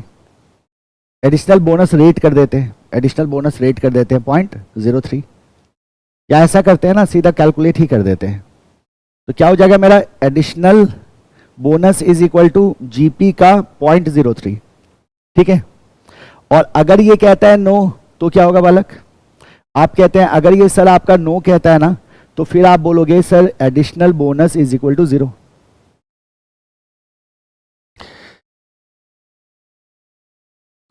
अनुराग वेल डन, अब मैच कर लेना। Additional bonus is equal to what, 0। अब ये एडिशनल बोनस आ गया। अब मुझे एक बात बताओ, आप ध्यान से देखो अब सब बोर्ड की तरफ, ठीक है। देखो हमारे को फाइंड आउट क्या करना है, एनपी। एनपी एक प्रोसेस होगा और वो प्रोसेस होगा जीपी प्लस एडिशनल बोनस। सो एडीएल बी, इसको हम कह रहे हैं एडिशनल बोनस, तो हमने यहां लिख दिया। जो भी चार्ट पड़ेगा ना उसको समझ में आ जाएगा ये एडीएल बी का मतलब क्या लिख रहे हो भाई आप। तो हमने कहा सर ये एडिशनल बोनस का शॉर्ट फॉर्म हमने बना दिया, ठीक है, समझ लो इसको आप। तो जीपी प्लस एडिशनल बोनस। अब आपको याद है मैंने क्या कहा था, जब भी डायमंड एग्जीक्यूट होगा तो क्या दोनों आर्म्स एक साथ एग्जीक्यूट होंगे या एट ए टाइम एक ही आर्म एग्जीक्यूट होगा, आप बोलोगे एक ही आर्म एग्जीक्यूट होगा। तो जब भी एनपी कैलकुलेट होगा किसी एम्प्लॉय का तो या तो उसके लिए एडिशनल बोनस होगा या तो एडिशनल बोनस नहीं होगा। अगर एडिशनल बोनस एप्लीकेबल हुआ यानी कि वो 50 साल से ऊपर का है तो कुछ एडिशनल बोनस का जो वैल्यू है वो आके जुड़ना चाहिए इसमें। लेकिन अगर उसका एडिशनल बोनस उसको नहीं हो रहा है तो उस कंडीशन में एडिशनल बोनस को क्या होना चाहिए, 0 होना चाहिए। तो ये जो मेरा इक्वेशन है ये दोनों आर्म को सेटिस्फाई कर रहा है। एक में जब आएंगे तो एडिशनल बोनस क्या आके जुड़ जाएगा यहाँ 0, और एक में आएंगे तो एडिशनल बोनस क्या होगा, कोई वैल्यू आके जुड़ जाएगा। और हम जानते हैं दोनों एक साथ आ नहीं सकता, एक बार में तो एक ही कोई आएगा डेटा नीचे। सो हमने क्या किया, इन दोनों को कनेक्ट किया कॉमन लाइन पे और इसको लाके यहाँ कनेक्ट कर दिया। इसका अर्थ क्या हुआ, हम कहते हैं यस वाला आर्म से डेटा है या नो वाले आर्म से डेटा है, दोनों डेटा फाइनल इक्वेशन में जाएगा। जो एनपी है मेरा जीपी प्लस एडिशनल बोनस, और इसको कैलकुलेट करके हमें दे देगा। और जैसे ही ये कैलकुलेट करके हमें दे देगा अपन क्या करेंगे, यहाँ प्रिंट कर देंगे किसको, एनपी को, और प्रिंट करने के बाद क्या कर देंगे, स्टॉप कर देंगे। So this is our solution. Clear है?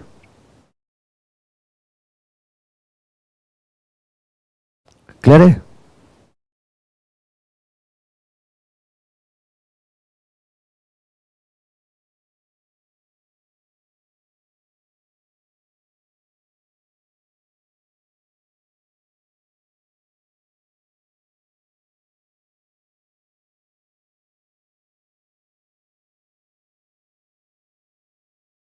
Done all of you? Condition always rectangle के बाद आएगा अमर, कोई जरूरत नहीं है, कोई जरूरत नहीं है ना, रेक्टेंगल के बाद ही आएगा ऐसा कोई जरूरी नहीं है। इनपुट के तुरंत बाद भी हम क्या कर सकते हैं, डायमंड को ला सकते हैं, है ना, ऐसा कोई जरूरी नहीं है, रेक्टेंगल के बाद ही आएगा। दो बार नहीं, हम कई बार प्रिंट कर सकते हैं, बट फ्लो चार्ट में रिपीटेशन नहीं करते हम। जब आप रिपीट कर रहे हो ना, इसका मतलब यू आर लैकिंग लॉजिक, इसका मतलब आपके पास लॉजिक नहीं है, आप रिपीट कर रहे हैं, आप सॉल्व कर रहे हैं, आप डब्बे बनाते जा रहे हैं। बट एक रूल है ना, एक बेसिक रूल है, तो दो तीन चीज़ों को हम ध्यान में रखेंगे। पहली बात को हम ध्यान में रखेंगे, जब भी फ्लो चार्ट बनाएंगे हम लेफ्ट से राइट जाएंगे, this should flow like this, है ना। तो आपके आंसर शीट पे ये इस तरह से फ्लो होना चाहिए। नंबर 2, हम कोशिश करेंगे कि हम कम से कम रिपीटेशन करें, रिपीटेशन को अवॉइड करने की कोशिश करेंगे। अगर हम यहाँ ऐसे करके 2 प्रिंट करना चाहते हैं ना, तो इसको आगे बढ़ा के मेरे को एनपी इसके लिए निकालना होगा और इसके लिए मेरे को एनपी निकालना होगा, और फिर ये एनपी निकालने के बाद इसके एनपी को प्रिंट करना होगा और फिर इसके एनपी को प्रिंट करना होगा, और फिर हमें दोनों को कनेक्ट करके या तो स्टॉप करना होगा या 2 बार आप स्टॉप दिखाओगे। तो बेसिकली क्या हो रहा है, आप ये रिपीट कर रहे हो ना सेम चीज, लेकिन अगर आप इसको यूनिफॉर्म इक्वेशन पे लेके आते हैं तो ये तो रिपीटेशन खत्म हो गया। तो ये रिपीटेशन देख के आपको कैसा लगता है, आप बोलते हो ना कि इसका मतलब इसका लॉजिक क्लियर नहीं है, फंस रहा है, इसका लॉजिक फंस रहा है ना। लेकिन अगर हम सेम इक्वेशन पे लेके चले आते हैं, क्योंकि हमें तो पता है एक बार में एक ही आर्म होना है, दोनों आर्म अगर होता तो फिर 2 कैलकुलेशन करना हमारी मजबूरी होती। यहाँ तो ऐसा है नहीं, एक बार में तो एक ही होना है। तो एक ही अगर होना है तो चाहे इधर का डेटा है चाहे इधर का डेटा है, आना है उसको उसी इक्वेशन में है। तो हमारा वो इक्वेशन ऐसा होना चाहिए कि दोनों को एकोमोडेट कर दे, तो रिपीटेशन क्या हो जाएगा, खत्म हो जाएगा।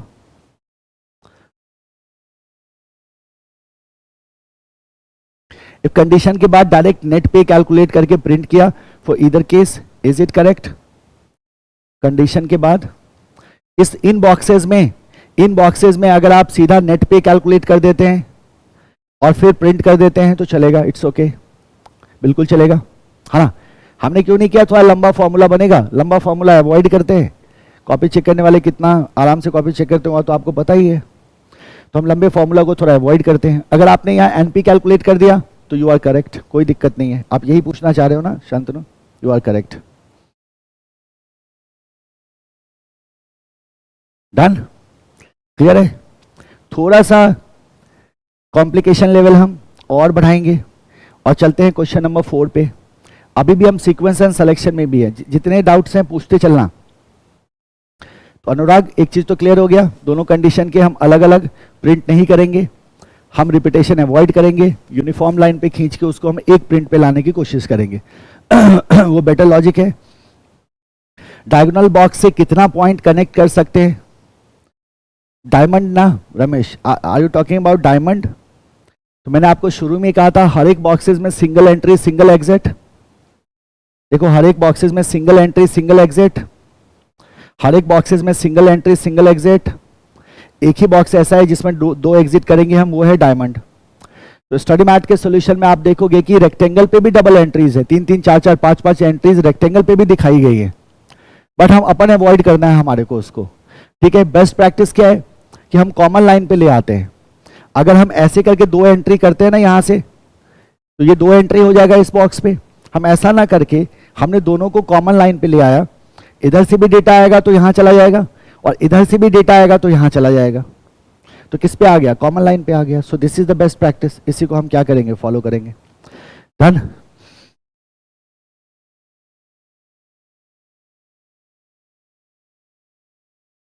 ओके, आ जाओ next question number 4। Draw a flow chart, draw a flow chart to print taxable income. आपको टैक्सेबल इनकम को प्रिंट करना है कैलकुलेट करके, ठीक है। Income is given, income given है आपका। इनकम क्या है? गिवन है। इनकम एंड 2 चीजें गिवन है, income and investment. Income and investment bracket में मैं डाल देता हूं INV और इधर डाल देता हूं INC। ये मैंने डाल दिया। इनकम को मैं INC कह रहा हूं, नहीं डला होगा तो आप शॉर्ट फॉर्म बनाओगे तो उस समय आप क्या करोगे? एब्रिविएशन मेंशन कर दोगे। So these are given, income and investment are given, ठीक है। अब देखो, if investment is up to ₹50,000, then taxable income is income minus investment. Otherwise taxable income is income minus 50,000, ठीक है। सॉल्व करो, कर लोगे? बड़ा सिंपल है ना, बहुत सिंपल है। हम कह रहे हैं draw flow chart to print taxable income. हमारे को टैक्सेबल इनकम को प्रिंट करना है। इनकम और इन्वेस्टमेंट इन्होंने क्वेश्चन में दे दिया मुझे। अब इनकम एंड इन्वेस्टमेंट गिवन है और कैलकुलेट करने का तरीका गिवन है। तरीका यह है कि अगर इन्वेस्टमेंट 50,000 तक का है, 50,000 के भीतर है, तो जितना भी इन्वेस्टमेंट है ना वो सारा हम इनकम से हटा देते हैं, एग्जेम्प्ट हो जाता है वो। तो इनकम माइनस इन्वेस्टमेंट कर दिया, मतलब 40,000 का इन्वेस्टमेंट है अगर, तो इनकम माइनस 40,000 हो जाएगा, पूरा का पूरा हमने हटा दिया।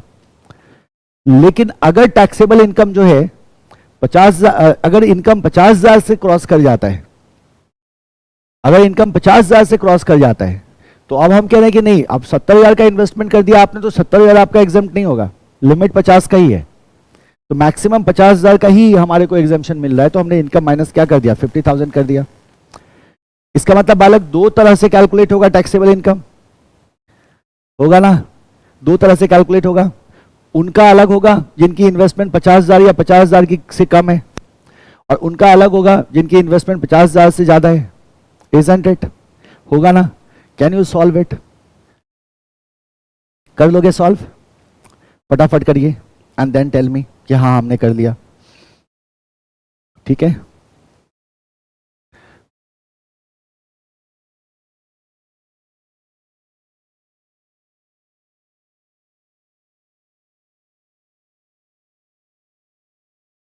ठीक है, you got the head start. आप लोग कर रहे होंगे सॉल्व, छापना मत मेरा देख के, मैं भी सॉल्व करता हूं आपके लिए, ठीक है। जिनसे सॉल्व नहीं हो रहा है वो ध्यान से समझना। तो इनकम और इन्वेस्टमेंट क्या है? गिवन है। स्टार्ट किया, स्टार्ट करने के बाद इनपुट ले लिया, इनपुट में 2 चीजों को डाल दिया, INC, INV, INC and INV। आगे बढ़े। अब इसके तुरंत बाद आ जाएगा कंडीशन, क्योंकि मेरे को निकालना है taxable income. TI is equal to taxable income लिख देते हैं यहां, TI is equal to taxable income, और टैक्सेबल इनकम कैलकुलेट ही हो रहा है कंडीशन पे। तो अब हमारे को तो कंडीशन ही करना होगा, कंडीशन के आधार पे ही प्रोसेस होगा, यस और नो। तो क्या लगा दिया? डायमंड लगा दिया, कंडीशन लगाया। इफ अगर इनकम जो है, सॉरी, अगर इन्वेस्टमेंट जो है वो 50,000 या 50,000 से कम है, इन्वेस्टमेंट इज लेस देन और इक्वल टू 50,000, तो 50,000 तक पूरा अमाउंट एग्जाम्प्ट है। तो हमने कहा इस कंडीशन में अगर ये यस हुआ बालक, तो मेरा टैक्सेबल इनकम क्या होगा बताओ मेरे को।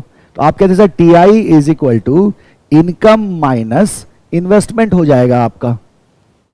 T I is equal to income minus investment हो जाएगा आपका। Srishti and Devanshi, very good. और अगर ये नो कह रहा है तो क्या होगा, हम कहते हैं कैलकुलेशन डिफर कर जाएगा सर, यहां कर जाएगा ना। अब T I is equal to हो जाएगा इनकम माइनस 50,000, है ना जी, शाबाश सैयद एंड सही, वेरी नाइस। हो गया, हो गया कैलकुलेट टैक्सेबल इनकम। प्रिंट करोगे, अब 2 प्रिंट बॉक्स बनाओगे। अब मेरे को बताओ 2 प्रिंट बॉक्स बनाओगे अनुराग, 2 प्रिंट बॉक्स बनाओगे? नहीं बनाओगे ना। आप बोलोगे सर एक ही जगह प्रिंट करते हैं ना, टीआई को प्रिंट करना है, एक बार में एक ही कैलकुलेशन हो रहा है, दोनों तो हो नहीं सकता एक साथ। तो सर हमारे को प्रिंट करना है ना, प्रिंट करना है किसको, टीआई को। तो 2 लाइन यहां से 2 लाइन लाके कनेक्ट करें, बोला बिल्कुल नहीं करेंगे, है ना, बिल्कुल बच्चे करते हैं ऐसा, हम थोड़ी करेंगे ऐसा। हमने क्या किया, कॉमन लाइन पे लेके आ गए और इसको यहां कनेक्ट कर दिया, प्रिंट टीआई हो गया। और प्रिंट टीआई के बाद हमने क्या कर दिया, स्टॉप कर दिया, काम खत्म। This is your solution. सबका सही है ना, वेरी गुड। तो आप लोगों को मिलता है वेरी गुड और एक स्माइली और एक स्टार। खुश, मुस्कुरा दो।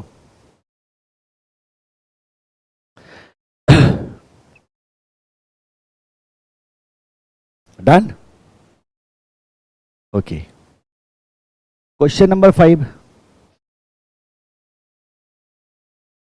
क्वेश्चन नंबर 5, ठीक है। Question number 5, draw a flow chart to calculate and print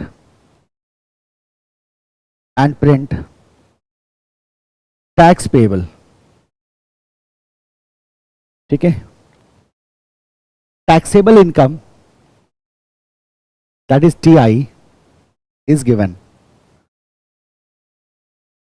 अब टैक्सेबल इनकम कैलकुलेट नहीं करना, वो गिवन है ना, वो गिवन है। टैक्स इज कैलकुलेटेड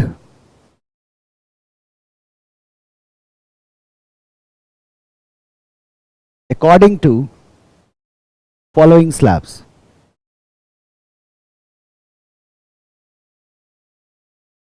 ठीक है, अब देखो क्या स्लैब है आपके। If taxable income is up to 1 lakh, अगर 1 लाख तक का टैक्सेबल इनकम है तो इस सिचुएशन में tax is 0, tax is nil. इस सिचुएशन में टैक्स क्या है, नील है।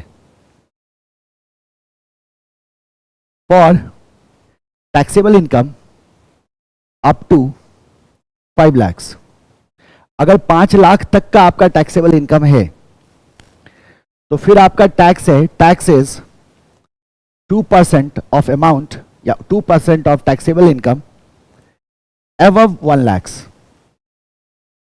2% of taxable income above 1 lakh.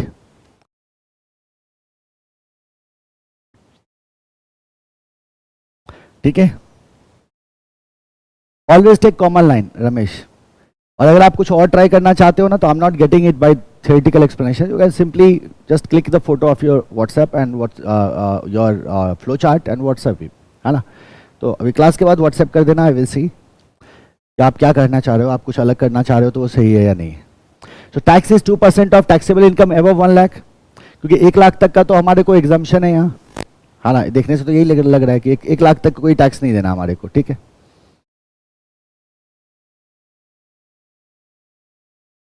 ठीक है, टैक्सेबल इनकम ही रहना तो चलेगा, है ना। तो इनकम भी हो सकता है कि अगर टैक्सेबल इनकम है तो इसका मतलब एग्जेम्पशन तो हटाया गया है ना। तो यहां इनकम कर दो, इनकम INC। तो हम कहते हैं if INC is up to 1 lakh तो tax is 0। If INC is up to 5 lakhs, tax is 2% of INC above 1 lakh, ठीक है। If income is ever 5 lakhs, अगर इनकम 5 लाख से ऊपर चला जाता है, tax is 5% of income ever 5 lakhs plus 8,000 रुपये प्लस ₹8,000, ठीक है। चलो सॉल्व करो। क्लियर है? सबको क्लियर है? तो draw flow chart to calculate and print tax payable. Income is given, tax is calculated according to the following slab. Taxable income होता तो भी सही था, टैक्सेबल इनकम भी हो सकता है, इनकम भी हो सकता है, कोई भी डेटा आपको यहां दिया जा सकता है। Accordingly they will set the slab. अगर 1 लाख तक का है तो टैक्स हमने कहा 0 है, इसमें टैक्सेबल इनकम का पंगा हमारे को नहीं है, ठीक है। तो टैक्स 0 है और उससे ऊपर जाते हैं तो टैक्स 2% है एवं 1 लाख, और उसके ऊपर 5 लाख पे जाते हैं तो 5% है इनकम एवं 5 लाख, और उसमें 8,000 जुड़ गया। तो 8,000 कैसे जुड़ा? क्लियर है सबको, है ना? तो you have to solve it. 8,000 कैसे जुड़ा बताओ? तो आपने क्या कहा सर, 1 लाख तक तो 0 है, 1 लाख से ऊपर 5 लाख तक अगर जाते हैं तो बीच में गैप कितने का आया? 4 लाख का। ये गैप 4 लाख का कब लेंगे? जब 5 लाख को क्रॉस कर जाएंगे। अगर हम 5 लाख को क्रॉस करते हैं मतलब तीसरे स्लैब में जाते हैं, इसका मतलब यहां पक्का करके कितना हो चुका है? 4 लाख हो चुका है। तो 4 लाख पे कितना परसेंट है? 2% है, तो 8,000 ही हुआ ना। सो 8,000 हमारा क्या हो गया? यहां का टैक्स क्रिएट होता है तब जब हम 5 लाख के ऊपर जाते हैं, और 5 लाख के ऊपर जो भी अमाउंट होगा उस पर 5% का टैक्स लग रहा है। तो इसीलिए हमने कहा जो 5% of income ever 5 lakhs plus 8,000। So this is how you have to create formula, ठीक है। सॉल्व करो। कैसे सॉल्व करेंगे? स्टार्ट किया, हमने क्या कहा? हमने इनकम कर दिया था इसको। इनपुट में क्या ले लिया? इनकम ले लिया। इनपुट में क्या ले लिया? इनकम ले लिया, ठीक है। अब आगे बढ़ो। अब हमें इसके हिसाब से टैक्स कैलकुलेट करना है। पहला कंडीशन लगाया, if income is less than और इक्वल टू 1 लाख। बताओ कितने जवाब हो सकते हैं? हमने कहा सर 2, यस एंड नो। अब जरा गौर करना, जब आप क्वेश्चन में देखोगे कि मल्टीपल कंडीशंस लग रहे हैं back to back, diamond to diamond connect होगा, तो ऐसे सिचुएशन में क्या करते हैं हम? अगर हम डायमंड टू डायमंड को हॉरिजॉन्टली कनेक्ट करेंगे ना तो आपके पेज में इतनी जगह ही नहीं होती। तो यस को हमने राइट हैंड साइड में रखा क्योंकि हमें लेफ्ट टू राइट जाना होगा, लेकिन नो को ना हम डाउनवर्ड शो कर देते हैं, क्योंकि अगर मैं नो को इधर लेके आता हूं तो आप देखो ना फिर अगला डायमंड लगाने का जगह ही नहीं बचेगा मेरे पास, और सेम प्रॉब्लम को आप भी फेस करोगे अपने नोटबुक में। तो अपन करते क्या है, हम कहते हैं सर नो को क्यों ना नीचे कर दें। अब जरा सोचो, हमारे पास पहला डेटा आया, अगर इनकम 1 लाख से कम है तो टैक्स क्या हो गया मेरा? तो आप कहते हैं सर टैक्स इज 0। यहां टैक्स क्या हो गया? 0 हो गया। लेकिन अगर ऐसा नहीं है तब तो 1 लाख या 1 लाख से कम नहीं है, इसका मतलब 1 लाख से ज्यादा है, और अगर 1 लाख से ज्यादा है तो दूसरे स्लैब में आ गए। अब दूसरे स्लैब में वो कुछ भी हो सकता है 2 लाख हो सकता है 3 लाख हो सकता है 4 लाख हो सकता है 5 लाख हो। तो अगर 2 लाख हुआ तो 1 लाख पे तो टैक्स नहीं लगा, तो 2 लाख माइनस 1 लाख बचा 1 लाख। 1 लाख पे कितना लग जाएगा? 2% का लग जाएगा। अगर ये 3 लाख हुआ तो 3 - 1 2 लाख पे कितना लग जाएगा? 2% का लग जाएगा। तो हम तो कोई वैल्यू दे ही नहीं पाएंगे क्योंकि 1 लाख से ऊपर है, बट कितना है ये तो हमें नहीं पता। इनकम तो वेरिएबल के फॉर्म में हमारा, इसका वैल्यू कुछ भी हो सकता है। तो हम क्या कहते हैं, हमने जब दूसरा स्लैब लगाया तो हम पूछते हैं if income is less than और इक्वल टू 5 लाख, तो आंसर क्या होगा इसका? यस। आंसर क्या होगा इसका? यस। तो याद रखना, आप सेकेंड स्लैब में आप तभी जा रहे हो जब आपका फर्स्ट स्लैब क्या कह रहा है? नो कह रहा है। जब तक ये नो नहीं होगा तब तक सेकेंड स्लैब में हम जाएंगे नहीं, तब तक तो हम 1 लाख के अंदर ही रहेंगे। अब अगर ये यस कहता है तो मेरा टैक्स पेबल कैसे कैलकुलेट होगा?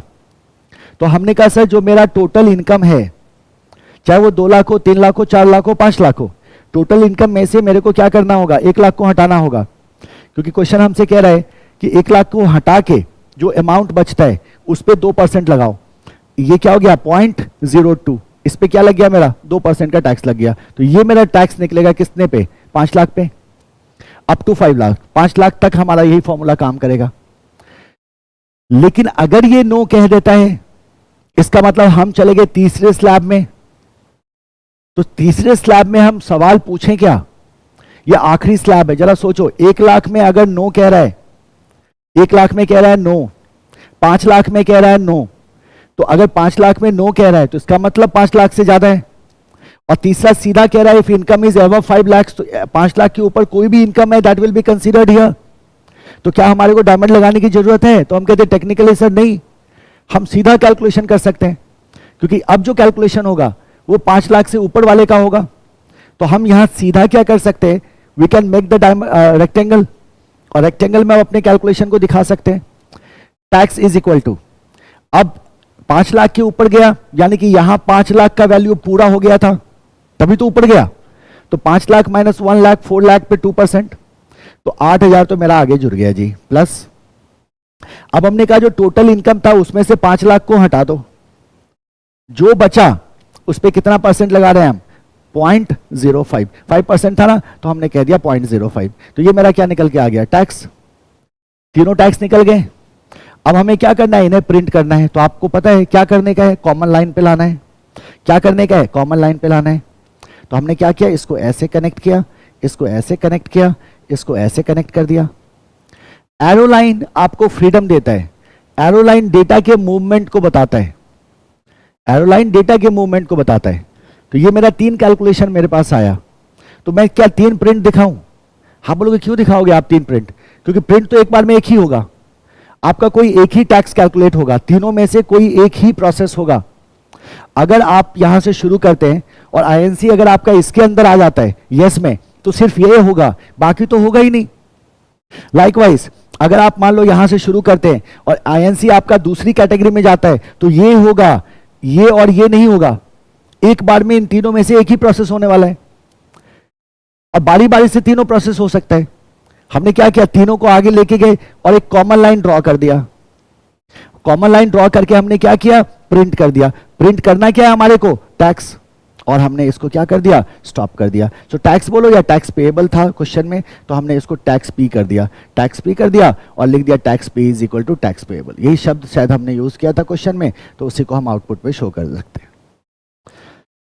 वो अलग चीज है, बाद में सीखेंगे कनेक्टर यूज होता है। रमेश यहां क्लियर है?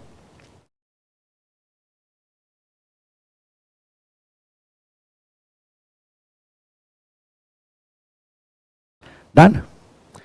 अब ड्रॉ कर लिया सबने। ये क्वेश्चन नंबर 5 और क्वेश्चन नंबर 4, अगर मैं इन दोनों को मर्ज कर दूं, मतलब क्वेश्चन में ऐसे फ्रेम करूं कि मैं आपको बोलूं कि इनकम इन्वेस्टमेंट गिवन है, टैक्सेबल इनकम कैलकुलेट करो, और ये फॉर्मूला है टैक्सेबल इनकम कैलकुलेट करने का। उसके बाद मैं लिखूं कि स्लैब रेट ऐसे है और टैक्स पेबल बताओ, और इसको उसके साथ ऐड कर दूं, कैन यू सॉल्व इट और not? So question number 5, question number 4, ये 5 था तो ये 6 होगा ना, ये 5 था क्या, ये 4 था। Question number 4 plus question number 5, ये दोनों मिलके एग्जाम में आ चुका है, ये दोनों मिला के एग्जाम में क्वेश्चन पूछा जा चुका है। सो 2 पार्ट में कैलकुलेशन करना था, पहले टैक्सेबल इनकम को कैलकुलेट कर लेना था और फिर टैक्स को कैलकुलेट कर लेना था। नंबर ऑफ डायमंड बढ़ेगा, आप एक बात तो समझ रहे हो ना कि थोड़ा सा लंबा सोल्यूशन बनेगा, बट लॉजिक तो क्लियर है, लॉजिक में कहीं कोई प्रॉब्लम नहीं है ना। तो मैंने उसको 2 पार्ट में ब्रेक करके आपको दिया था, ये दोनों कंबाइन करके एग्जामिनेशन में एक बार क्वेश्चन पूछा जा चुका है। सेम क्वेश्चन था, डेटा अलग था बट सेम क्वेश्चन था। सो ये है हमारा सीक्वेंस एंड सिलेक्शन। बताओ बात पल्ले पड़ी कुछ, बात पल्ले पड़ी कुछ? आते हैं क्वेश्चन नंबर 6। बात आई समझ में? यस और नो? यस और नो? कर लोगे डायमंड को एग्जीक्यूट? कितने भी डायमंड लगाऊं फर्क पड़ता है क्या? नहीं पड़ेगा। कितनी भी कंडीशन डाल दूं क्वेश्चन में फर्क पड़ेगा क्या? नहीं पड़ेगा। क्वेश्चन को ध्यान से पढ़ने और जितने डायमंड लगाने को बोलेगा उतने डायमंड लगाते हुए चले जाएंगे।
ओके, चलो अब हम चलते हैं तीसरे पे।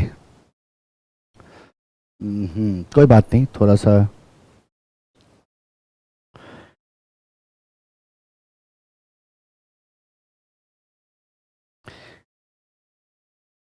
मेरी आवाज ही पहचान है, वही बंद हो जाती है, बताओ, वही बंद हो जाती है ना। अन्याय है ये, है कि नहीं सर? ये अन्याय है ना? ऐसा कैसे हो सकता है? नहीं हो सकता ना, बिल्कुल नहीं हो सकता, गलत बात है। चलते हैं अब तीनों को लेके आते हैं। Sequence plus selection plus looping, complexity level क्या होगा? बढ़ेगा। हो गया सर? इतने क्वेश्चन कराएंगे आप? नहीं, मैं कुछ क्वेश्चन सॉल्व कराऊंगा, और जितने क्वेश्चन मैं कराऊंगा वही करके एग्जाम में जाना है, उसके अलावा कुछ नहीं करना है ना, वही करके जाना है एग्जाम में। That will enough. आएगा तो उसी से आएगा, वरना नहीं आएगा। सीक्वेंस, सिलेक्शन एंड लूपिंग, ठीक है। अब हम क्या करते हैं, पहले क्वेश्चन नंबर 6 ना लिख के हम कॉन्सेप्ट डील कर लेते हैं लूप का, ठीक है।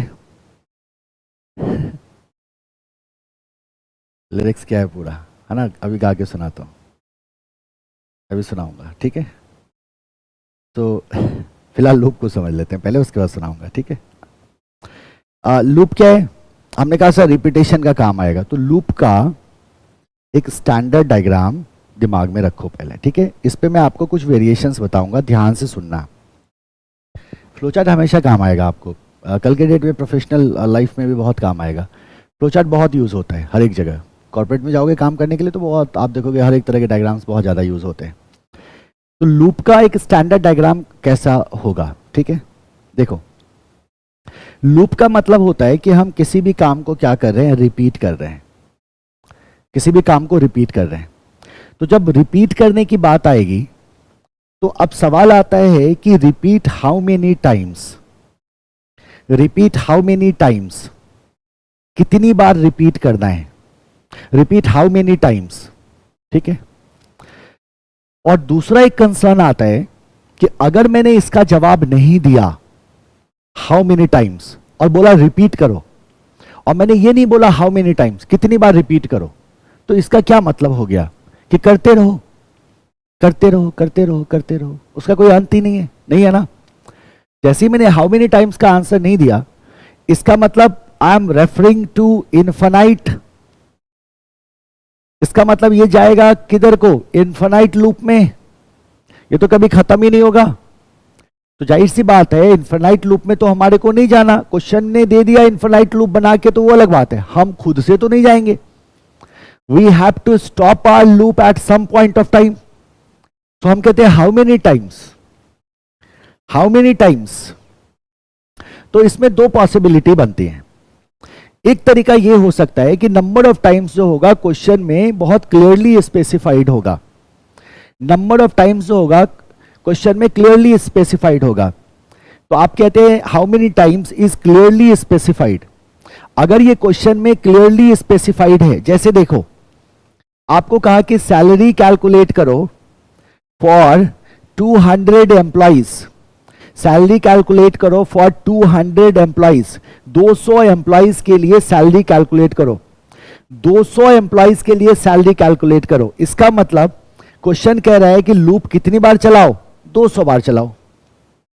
लेकिन अगर मैं ऐसा कहूं कि not clearly specified, not clearly specified, जैसे क्वेश्चन आया सैलरी कैलकुलेट करो, क्या कैलकुलेट करो, सैलरी, और फिर अगले लाइन में लिखा हुआ है फॉर एम्प्लॉइज, सैलरी कैलकुलेट करो फॉर एम्प्लॉइज।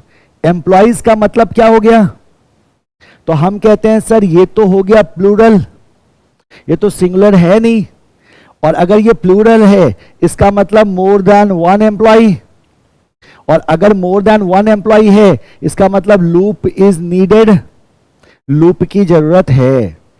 अगर एक से ज्यादा एम्प्लॉय है तो लूप की जरूरत है।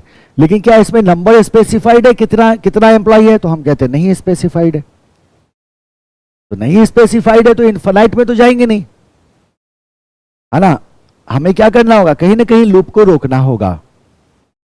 और अगर नंबर स्पेसिफाइड है तब तो बहुत इजी है, राइट, तब तो हमारे को पता है कि हमें 200 बार रिपीट करना है।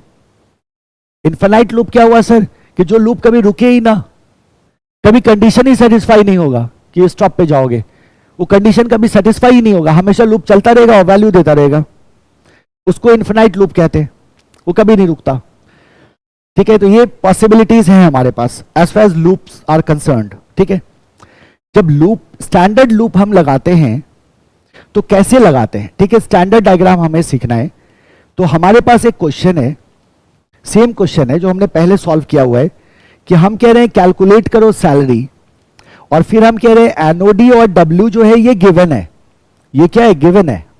ठीक है, और हम कह रहे हैं कि इस प्रोसेस को रिपीट करो, कैलकुलेट एंड प्रिंट कर देते हैं, और इस प्रोसेस को रिपीट करो फॉर 5000 एम्प्लॉइज, 5000 एम्प्लॉय के लिए इस प्रोसेस को क्या करो, रिपीट करो। तो आप जरा गौर करो कि आपको इस प्रोसेस को रिपीट करना है एनओडी इंटू डब्ल्यू को 5000 times. How many times, 5000 times. तो अब आपके सामने एक चैलेंज आएगा कि आपको पता कैसे चलेगा कि 5000 टाइम्स पूरा हो गया, आपको ये तो पता करना होगा।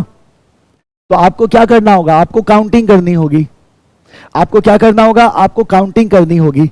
जब पहला एम्प्लॉय का प्रोसेस होगा तो आपकी काउंटिंग होनी चाहिए 1, जब दूसरे का प्रोसेस हुआ तो आपकी काउंटिंग होनी चाहिए 2, जब तीसरे का प्रोसेस हुआ तो आपकी काउंटिंग होनी चाहिए 3।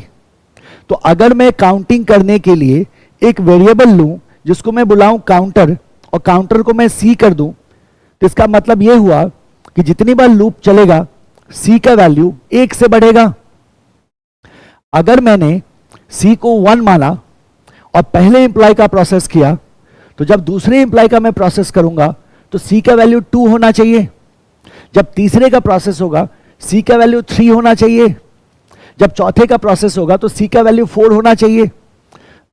और यह प्रक्रिया चलती रहेगी कहां तक, सी के वैल्यू के 5000 पहुंचने तक।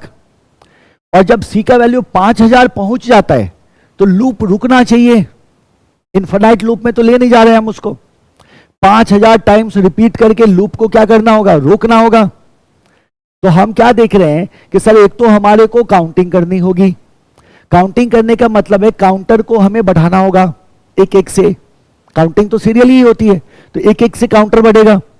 और दूसरा हमें कुछ ऐसा इंतजाम करना होगा कि जब मेरी काउंटिंग पूरी हो जाए तो मेरा लूप रुक जाए, तो लूप इनफाइनाइट में ना जाए, so that we have to ensure. तो इसका अगर हम सॉल्व करें इसको तो इसका सॉल्यूशन क्या होगा, देखो हमने क्या किया, स्टार्ट किया, स्टार्ट करने के बाद इनपुट ले लिया। अब हमने क्या किया, इनपुट लिया, इनपुट में हमारे पास है एनओडी एंड डब्ल्यू। इनपुट में हम सी को सेट कर देते हैं 0 पे, सी मेरा काउंटर है। सो इनपुट में हम डिक्लेयर कर रहे हैं कि अभी मेरे पास कोई काउंटिंग नहीं है, अभी मैंने किसी भी स्टाफ का सैलरी काउंट नहीं किया है।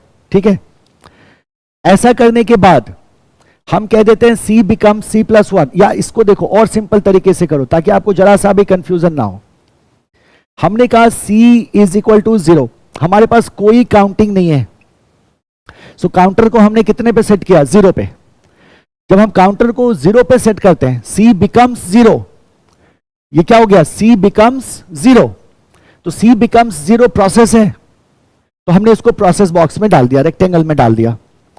अब हम क्या कहते हैं कि चलो अब काउंटिंग शुरू करो और एक एक एम्प्लॉय का कैलकुलेट करते चलो।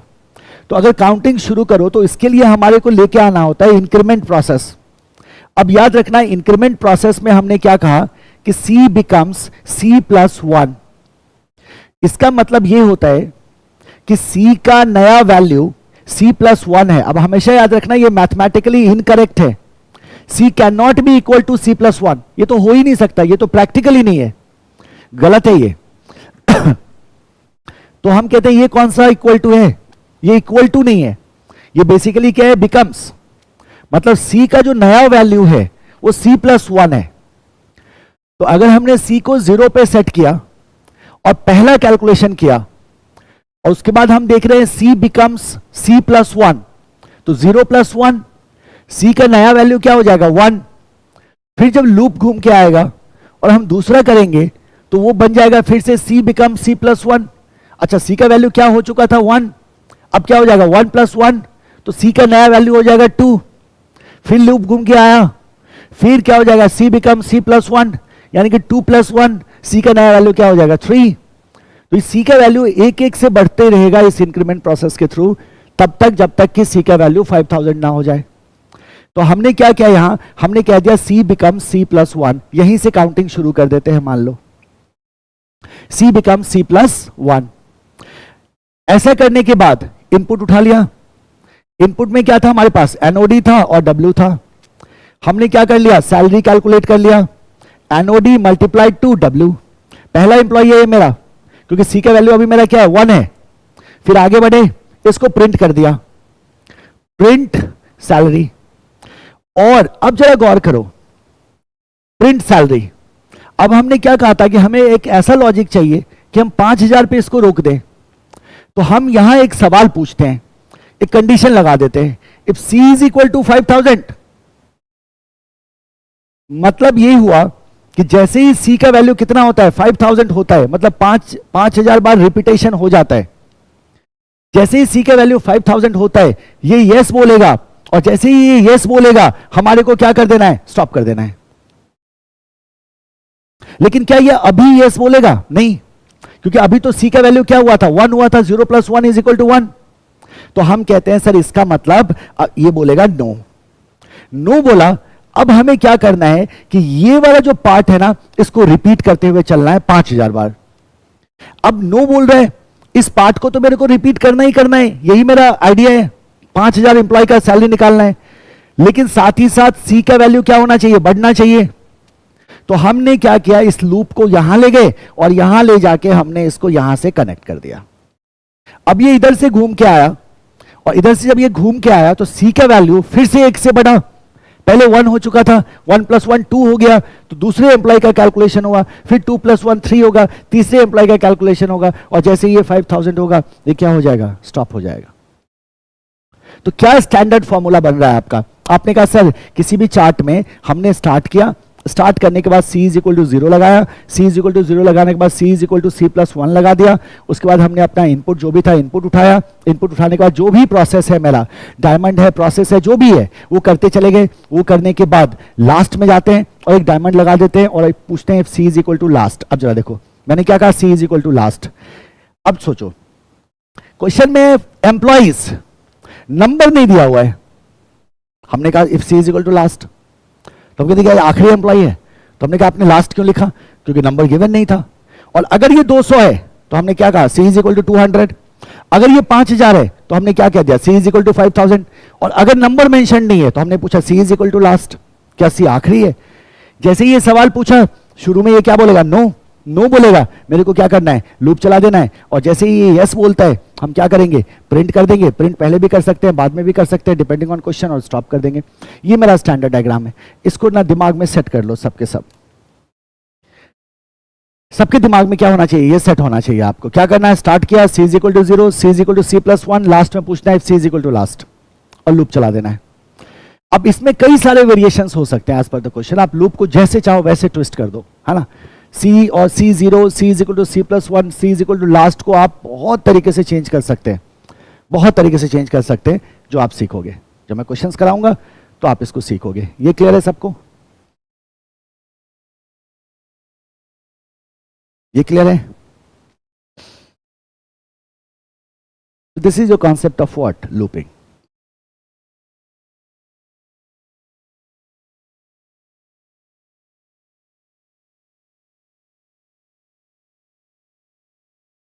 है ना मजेदार, मजा आ रहा है, मजा आना चाहिए, मजा आना चाहिए फुल, है ना।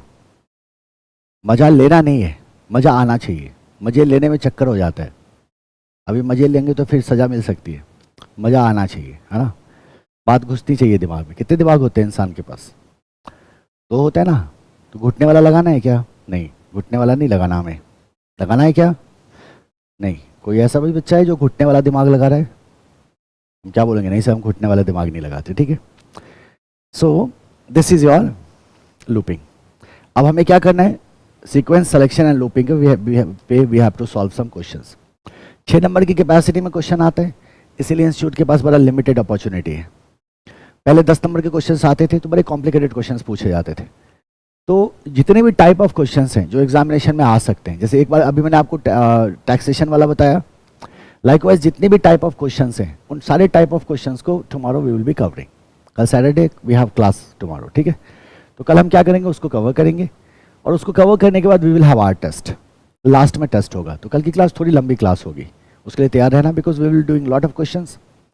क्वेश्चन सेट जो है वो एडवांस में मैं आपको बाय इवनिंग शाम तक मैं आपको क्वेश्चन सेट आपके ग्रुप में डाल दूंगा, तो आपके पास पहले से क्वेश्चन सेट्स अवेलेबल होंगे। और अगर आप क्लास से पहले उसको अटेम्प्ट कर लेते हैं तो बहुत अच्छी बात है, नहीं कर पाते हैं तो कोई बात नहीं, क्लास में तो मैं कराऊंगा ही। सो कल हम क्या करेंगे, इससे रिलेटेड जितने भी इंपॉर्टेंट क्वेश्चंस हैं जो एग्जामिनेशन में आ सकते हैं या जिस पे आधारित क्वेश्चन एग्जामिनेशन में आ सकते हैं उनको हम सॉल्व करेंगे और फ्लो चार्ट को क्लोज कर देंगे। फिर हम फ्लो चार्ट की थियरी देख लेंगे और फ्लो चार्ट की थियरी को कंप्लीट करने के बाद we will go to the internal control. Looping वाली लाइन C=0 से कनेक्ट नहीं होगी, कैसे करोगे? क्या लूपिंग वाली लाइन हम C=0 से कनेक्ट कर सकते हैं? कोई बताओ, कोई बच्चा। अब इनका पूछना है ऋषभ का कि क्या हम C=0 से कनेक्ट नहीं करेंगे, करेंगे क्या? बताओ, अगर हम C=0 से कनेक्ट करेंगे तो क्या होगा? यहां हमने इसको C=0 से नीचे C=C+1 के ऊपर क्यों कनेक्ट किया? ये लॉजिक तो क्लियर है, क्योंकि हमारे को C के वैल्यू को 1 से बढ़ाना था। हमने C=0 पे क्यों नहीं कनेक्ट किया? जरा सोचो, अगर हमने C=0 पे कनेक्ट किया होता तो जितनी बार ये लूप घूमेगा C का वैल्यू कितना होता चला जाएगा? 0 पे सेट हो जाएगा। तो पहले इंप्लाई का हुआ C का वैल्यू 0 पे सेट हो गया, दूसरे का हुआ, तीसरे का हुआ, एवरी टाइम लूप जो घूम रहा है तो C का वैल्यू कितने पे सेट हो रहा है? 0 पे। इनफिनाइट लूप में चले जाओगे आप, काउंटिंग ही नहीं होगी। होगी क्या काउंटिंग? काउंटिंग ही नहीं हो पाएगी, तो वो तो चलता रहेगा, वो तो बार बार 0 हो जा रहा है, तो आपको पता ही नहीं चलेगा 5000 क्या, 4000 क्या, 3000 क्या, काउंट ही नहीं कर रहा है आपका चार्ट, है ना, क्योंकि आप C के वैल्यू को बार बार कितने पे सेट कर दे रहे हो? 0 पे। क्लियर है ऋषभ? है ना, तो बार बार नहीं होगा ना 0 पे, every time C value changes. तो अगर हम इसको 0 पे लगाते हैं तो हमेशा क्या हो जाएगा? C 0 हो जाएगा। शांतनु, दैट्स करेक्ट, हमेशा क्या हो जाएगा? C 0 हो जाएगा। और किसी को कोई दिक्कत है हुई है अभी तक में तो बताओ, बाकी चीजें क्लियर है? तो आज का जो हमारा कॉन्सेप्ट है ना, इसको क्या करना है, एक बार थॉरली एक बार गो थ्रू कर लेना। कल हम थोड़े से एडवांस क्वेश्चंस करेंगे, डोंट वरी, सारे क्वेश्चंस के सॉल्यूशंस मैं बताऊंगा और आपको मैं हेड स्टार्ट भी दूंगा 10 सेकंड का, 15 सेकंड का, 20 सेकंड का, ताकि आप पहले खुद से ट्राई कर लो और उसके बाद मेरे सॉल्यूशन से क्या करते चलोगे, मैच करते हुए चलोगे। किसी को कोई डिफिकल्टी हुई हो तो वो पूछ सकता है, अभी भी पूछ सकता है, क्लास के बाद भी पूछ सकते हैं, है ना। किसी ने कुछ नया तरीका अपनाया हो चार्ट को बनाने का और डाउट है उसको लेके तो व्हाट्सएप कर देना, I will revert accordingly, right, and will stop here today. कल शाम में we will have our test, याद है आप लोगों को ना? कहाँ तक आएगा? एंटरप्राइज रिस्क मैनेजमेंट तक के टॉपिक से हमारा टेस्ट होगा, ठीक है। एंटरप्राइज रिस्क मैनेजमेंट तक के टॉपिक से हमारा टेस्ट होगा, MCQ होगा, लाइव में होगा, आफ्टर क्लास होगा। तो tomorrow we have class as well and we have test as well, okay. Paritosh, PDF आप लोगों को भेजा जा चुका है ना, बुक प्रिंट में है, थोड़ा सा वेट कर लो और, है ना। आज मैं अपडेट ले लेता हूँ, जैसे ही आएगा फटाफट आप लोगों को भेज दिया जाएगा। क्लास नोट्स का PDF बन रहा है, जैसे वो PDF नंबर ऑफ पेजेस थोड़े से ज़्यादा है, तो जैसे वो PDF क्रिएट हो जाता है उसको वो अरेंज करके आपको इमीडिएटली भेज देंगे, तो डोंट वरी अबाउट दैट। तब तक आप क्लास नोट्स से रिवाइज करिए और जो PDF मैंने आपको बुक और चार्ट बुक का प्रोवाइड किया आप उसके थ्रू गो थ्रू कर सकते हैं, ठीक है। चलो यहाँ रुकते हैं, see you tomorrow, keep working hard, keep shining, love you all, है ना। कल के टेस्ट के लिए all the best, bye bye, take care, good night.